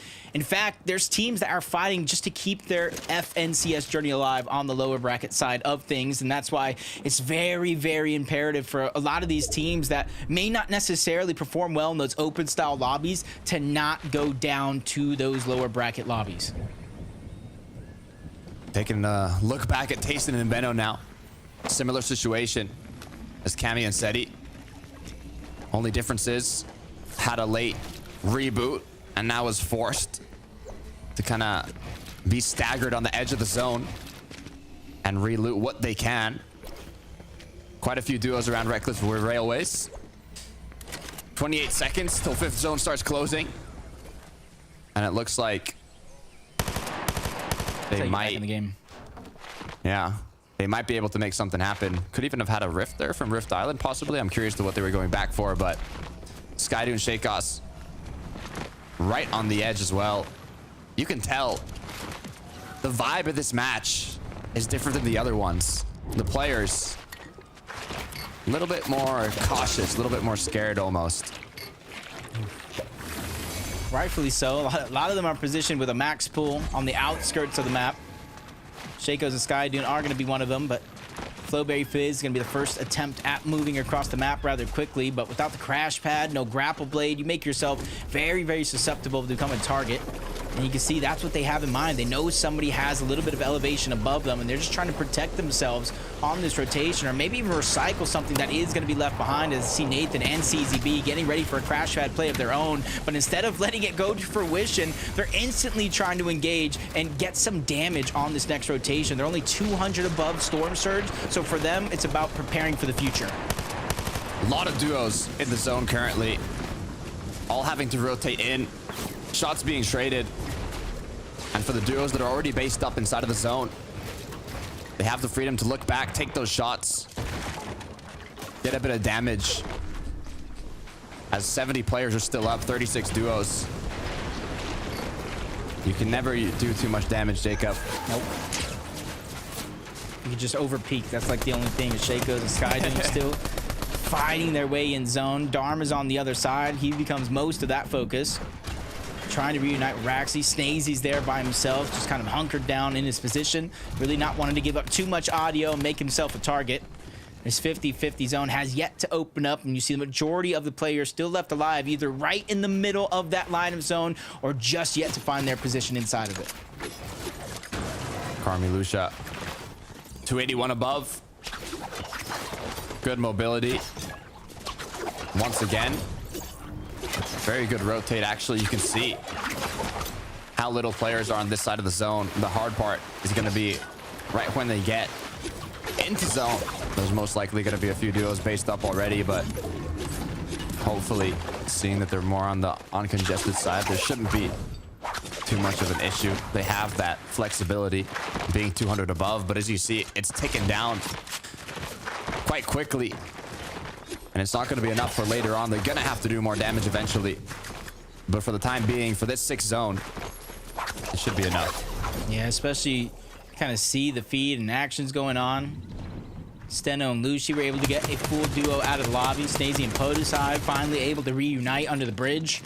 Another team's going to be positioned not too far off. And you can see as the zone opened up, nobody making the decision to rotate on over to the slower side of the zone, which means we are going to be stacked up here on this side when the zone does close. And for a lot of those teams, you're already positioned above somebody else, as Snazy and Podesai, making a great conscientious decision to give themselves elevation, so when this next one pulls, it'll make using the grapple blade or crash pad that much easier. Zangy, though, a little bit of a iffy situation, bouncing against the bridge. Lost his duo partner, 107 below, not even in zone yet. 18 HP, 13 HP, 8-3. The 1v2, I don't know if this is the right play. Zangy gets taken out. Nate Lane, little gift knocked on their door. Present now for the extra loot. Skydune lost his duo partner. Mixin and Ping taking advantage of it. The 2v1, the player advantage, as they can decide to just take the knocked opponent and go with the loot, or continue pushing forwards and maybe get too greedy. But it looks like they don't need to, as Skydune is going to be the one that has to do the damage and is going to end up applying that pressure. But being at the disadvantage, Mixon and Ping will be the ones that come out on top. Yeah, even though he finally got some safety and separated himself from Pings and Mixon, Storm Surge was just ticking away at that HP and shield, forcing that altercation to go through, and just a little ill-advised. Zveno, a little bit of a sneaky play, and wow, the wrist to go for the sniper, gets the headshot, connects with it as well. And now they're going to get a chance at all that loot along with Tayson. That was a high risk, but it definitely did come with a high reward as well, as the confidence for Veno and Tayson continues to build. Is that going to be enough to bring them back into the game? 30 mats on Veno, could have more, but still a lot of opportunity for impacts. 7 zones still, a lot of space to work with. All the duos clustered up on the same side. Tayson, though, in terms of consumables, health and shields, it's not looking too good. Yeah, it's not the best, but they've already battled adversity in this game, and we've already seen wonders happen with Malibuca and Mustache in Game 4 to qualify, so it's not out of this world for them to be able to make something happen. 58 above the damage threshold. Valko and Vortexers not feeling super comfortable when it comes to Storm Surge, but you can see them peeking through the cone, trying to get information about where players are currently positioned at, as Hen gets taken down by Reason and Bag Chaser, which brings them 220 above the damage threshold, with very little to worry about other than rotation itself. That's just what they needed. They're looking healthy now. All they have to do is finish off this rotate. Zone has pulled north. All these duos down below the hill are gonna have to find a way up. For Kiduo, though, and Kiro, they're feeling good right now. Position on the leaderboard, the players they've already taken down in this game alone, not to mention on the day. Vortexers and Boko looking up, trying to get this as an opportunity to get the loot, and they even block a whole nother player off, but they run into a whole nother team, and that's a decision they're going to regret, because they go down and have to watch the rest of this one play out to see if they can hold. Annihilated. Didn't last even 2 seconds against the duo there. As now you can see everybody making their way up. For Tayson and Veno, you know they want to refresh. Only 11 builds. This could be it. Trying to get the wall. It's Mix and Ping, though. They're ready for it. Not letting them get a single shot through. Now with only 9 materials, they either have to rotate or find a duo on the rotation. Something to put them back into the match. Yeah, it's going to be a must. And that's why you see them eyeing the 3-2-1. The timing is there, but not able to get the shots to go through. Means they have to try again. Because the farther they go on this game, they're going to expend the material to mats. As they continue to think outside of the box, and this is where they're going to try another attack opportunity from below. And you see them getting ready to ramp up, maybe even a pre-edit opportunity as they have a team in their line of sights. Just 5 seconds until the zone starts closing. First moving now. Gonna begin to pull. As Veno and Tayson are hunting for their options. And this is kind of the position you put yourself in when you go down at the very start of the game, and a lot of those teams gatekeep, push you out, make you stagger over and over. Veno trying to line up a cheeky shot, hoping somebody peeks and lines it up right there. 110, helping the Storm Surge, but still not able to get any material or utility to work with. So they're going to have to make this journey on foot without any flow berries, fizz, or grapple blades as they find another team. That's Steno, that's Lucy on the other side. They're trying to make their way into the box before they disengage altogether. Didn't like that look, especially with Zone pushing them in, really taking away the choices that they once had. Double pickaxe is coming through. Trying to find that sneak attack onto somebody's tarp. This could be it. They're in the tarp, but the wall is closed off. Just 3 seconds left. If Zone pulls back, this duo might go through their tarp once again. And this could be it for Veno and Tayson. Is the zone going to open up that opportunity to get those impacts they need so much? As now they continue to look, they continue to hunt, but who is going to be their prey? Yes, I'd say they're like predators in the jungle right now trying to hunt. First team was able to barely get out alive and disengage out of that position. They're just forced to recycle a lot of materials, a lot of these boxes as they continue to make their way forward. Eventually, push is going to come to shove, and they're going to have to take somebody down. But on the high ground, Kiro and Kudo going up against Nebs and iDrop for that height. Nobody really challenging it just yet as Tayson and Veno finally make their way through. It's not a ton of mats, but it's definitely something they can work with. And the med kit is going to be huge as well. Veno just getting every single resource, but he finally goes down. The med kit, the materials, everything gone just like that. Tayson left alone now. 9 builds. Duo partner has been fully eliminated. Taking shots. If he could find a solo here, it could be ideal. If he runs into a duo, though, on the contrary, it's going to make it that much more difficult. 23 players up, 13 duos. As Flixie now looks like he's overthrown the high ground, but at what cost? As his duo partner is out of the game. Yanis is gone. 26 HP now on Flixie. He gets taken out as well. Down below, it's Cammy and Seti in the dirt. And it was iDrop out of nowhere that was able to get that elimination as Cammy had 4 med kits along with Seti. No eliminations. It's just straight victory royale in their mindset. As Reason, Bag Chaser, they have high ground. Marius, Sanguid, they're on that mid layer right below. Everybody getting forced closer and closer together as the zone continues to pull over a lot of these old builds. 3 med kits for Resin. Cammy and Seti, I believe, had 4, but there's still a long ways to go until that heal off. iDrop Nebs. No med kits for iDrop at least, but Nebs could be the one carrying it as now the drop tries to come through. They want that impact, but they're unable to drop any player. 8 duos up. Cammy has been forced to start his heal off early.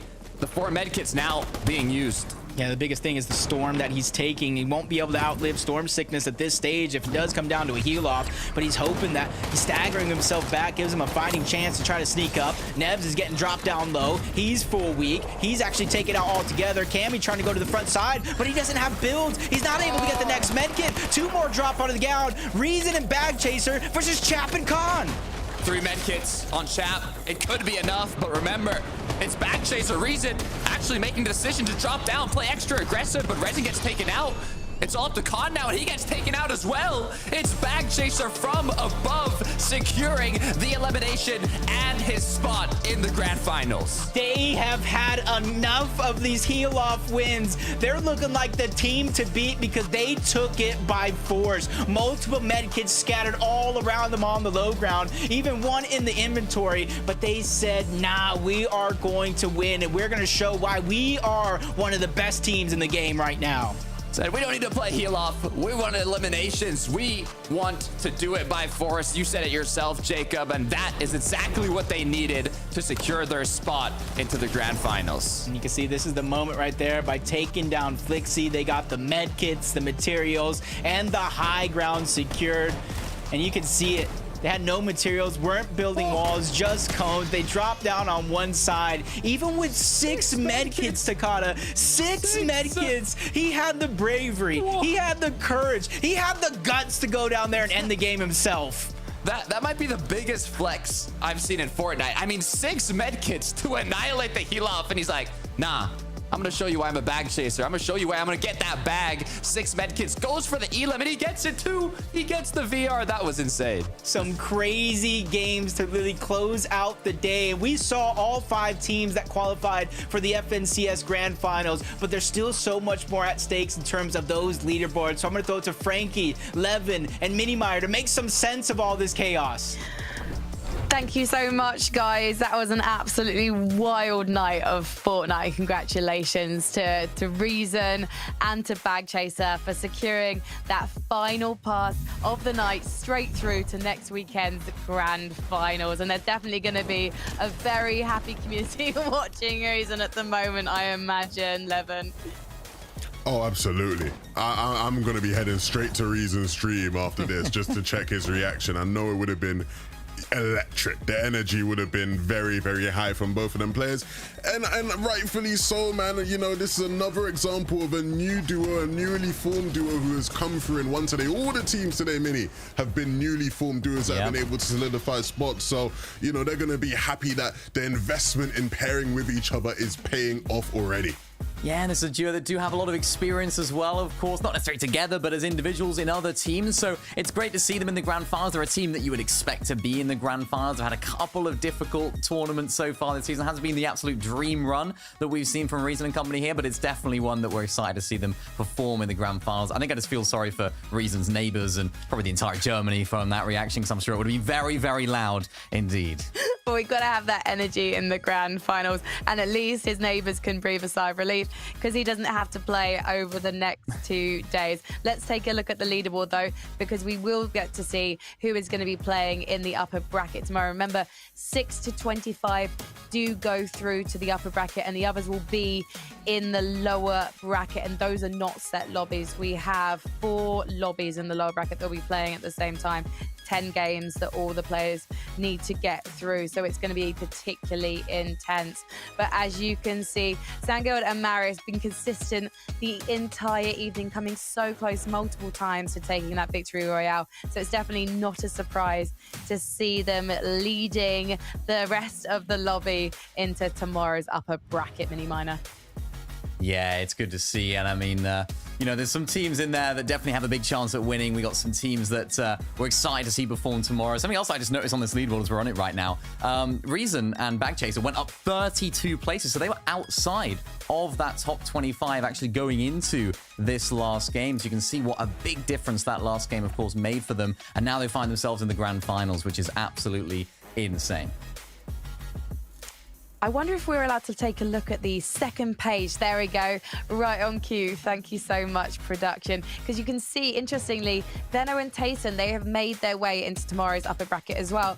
And actually, the first couple of games, Levin, were not looking good for these guys. But it's characteristic of this duo, from what we've seen of them so far, for them to perhaps have a slow night each evening that they play. It's certainly been a theme, Frankie. They just don't seem to hit the ground running, and it's a shame because we know the talent is there, but they get another chance to run it back tomorrow and try and pick up a dub. This next page, though, this is where that cutoff is, right? Taking a look at those players that have managed to make it in, and they will be playing in the upper bracket again tomorrow. The likes of CZB and Nathan sneaking in, right? Ricky and Dre sneaking in there as well. So nice stuff for the rest. I want to say nice, but we will be seeing them in the lower bracket tomorrow, and so they're going to have to try and fight their way back into competing for day 3 on the upper bracket, which when you actually look at it, Frankie, that means they don't actually get another chance to qualify to the finals through picking up a win anymore, right? Because day 3 is, you know, you call on consistency. So this was their last chance to qual through getting a win. But still, the journey's not over for them. No, there are still 5 passes straight through to the grand finals to be earned in the upper bracket tomorrow. So it's going to be really interesting to see which names come through. Because actually, some of those drop spots are going to be clearing out, Lavish Lair being one of them. Some of the names that came so close but didn't quite pip the other duos to the post tonight will feel hopefully like they have more confidence to dominate the lobby. Obviously, I've already mentioned Venno and Tayson, but for you, Mini Minor, are there any duos that you're expecting to see earn one of those victory royales? I mean, we have to talk about Seti and Cammy. I think we saw those guys. 11 was picking them to get a victory right there. I mean, Cammy at the end was trying to solo clutch. Things just didn't quite click for them today. There was a definite impact of zones, I think, for them. We had a lot of North zones, it seemed like, so that's going to definitely play a part. But I think for this duo, they're not used to it. We spoke about it at the beginning of the show. They're a duo that haven't necessarily had the experience in this sort of lobby, so I expect to see them in the grand finals, of course. It's just how are they going to get there? Will it be through the consistency or not? We'll have to wait and see. I think they're going to pick up a victory royale tomorrow. Cammy constantly finding himself closer and closer to those heal-offs in the end. And we know that either of those players in a clutch situation are able to pull it off. But let's talk about a duo that well and truly exceeded our expectations in game number 4 tonight, because that performance from Malibuka and Merstash was a story for the ages, Lev, and it was like the power of friendship and Fortnite all in one. I mean, yeah, it's all anyone's going to be talking about really when it comes to what we've seen here tonight, and rightfully so. I said it on socials right after the game. I think that probably is the best semi-finals game we have ever seen, and it may be the best we will ever see, because you do not get a team, you know, rebooting as many times as they did and getting themselves back into the game. That performance in particular for Malabuka to frag out the way he was here, I mean, this is just silly. Look at it. Oh my, it's disgusting. It's nasty. Oh, you just, I mean, Malabuka, man, thank you. Truly thank you for that moment. This is what the FNCS is all about, man. Those big, big moments. And again, it's just the story was too perfect, Mini, right? Yeah, it was too perfect. We might see that now going to grand finals. We might see Malabuka saying, you know what, Mustache, yeah, you can go down. I'll reboot you later on. We seem to find a little bit more success when that happens. So, you know, let me solo clutch and I'll take that on. But yeah, crazy record breaking almost there as well with 2 reboots in the same game. Absolutely incredible stuff. And I mean, how is tomorrow going to live up to that? I certainly hope it does, because that's the sort of moments that this sort of format can really bring for us here. I don't know what's going to happen, but judging by the matches, the games that we saw today, it's going to be absolutely electrifying, and you guys do not want to miss it. I'm not just talking to Levin and to Mini Miner, to Takata and to Jacob. I'm talking to all of you guys at home. Be back with us tomorrow, the same time, to not miss a moment. We will say goodnight for now, but we can't wait for tomorrow, and we will see you on the Battle Pass.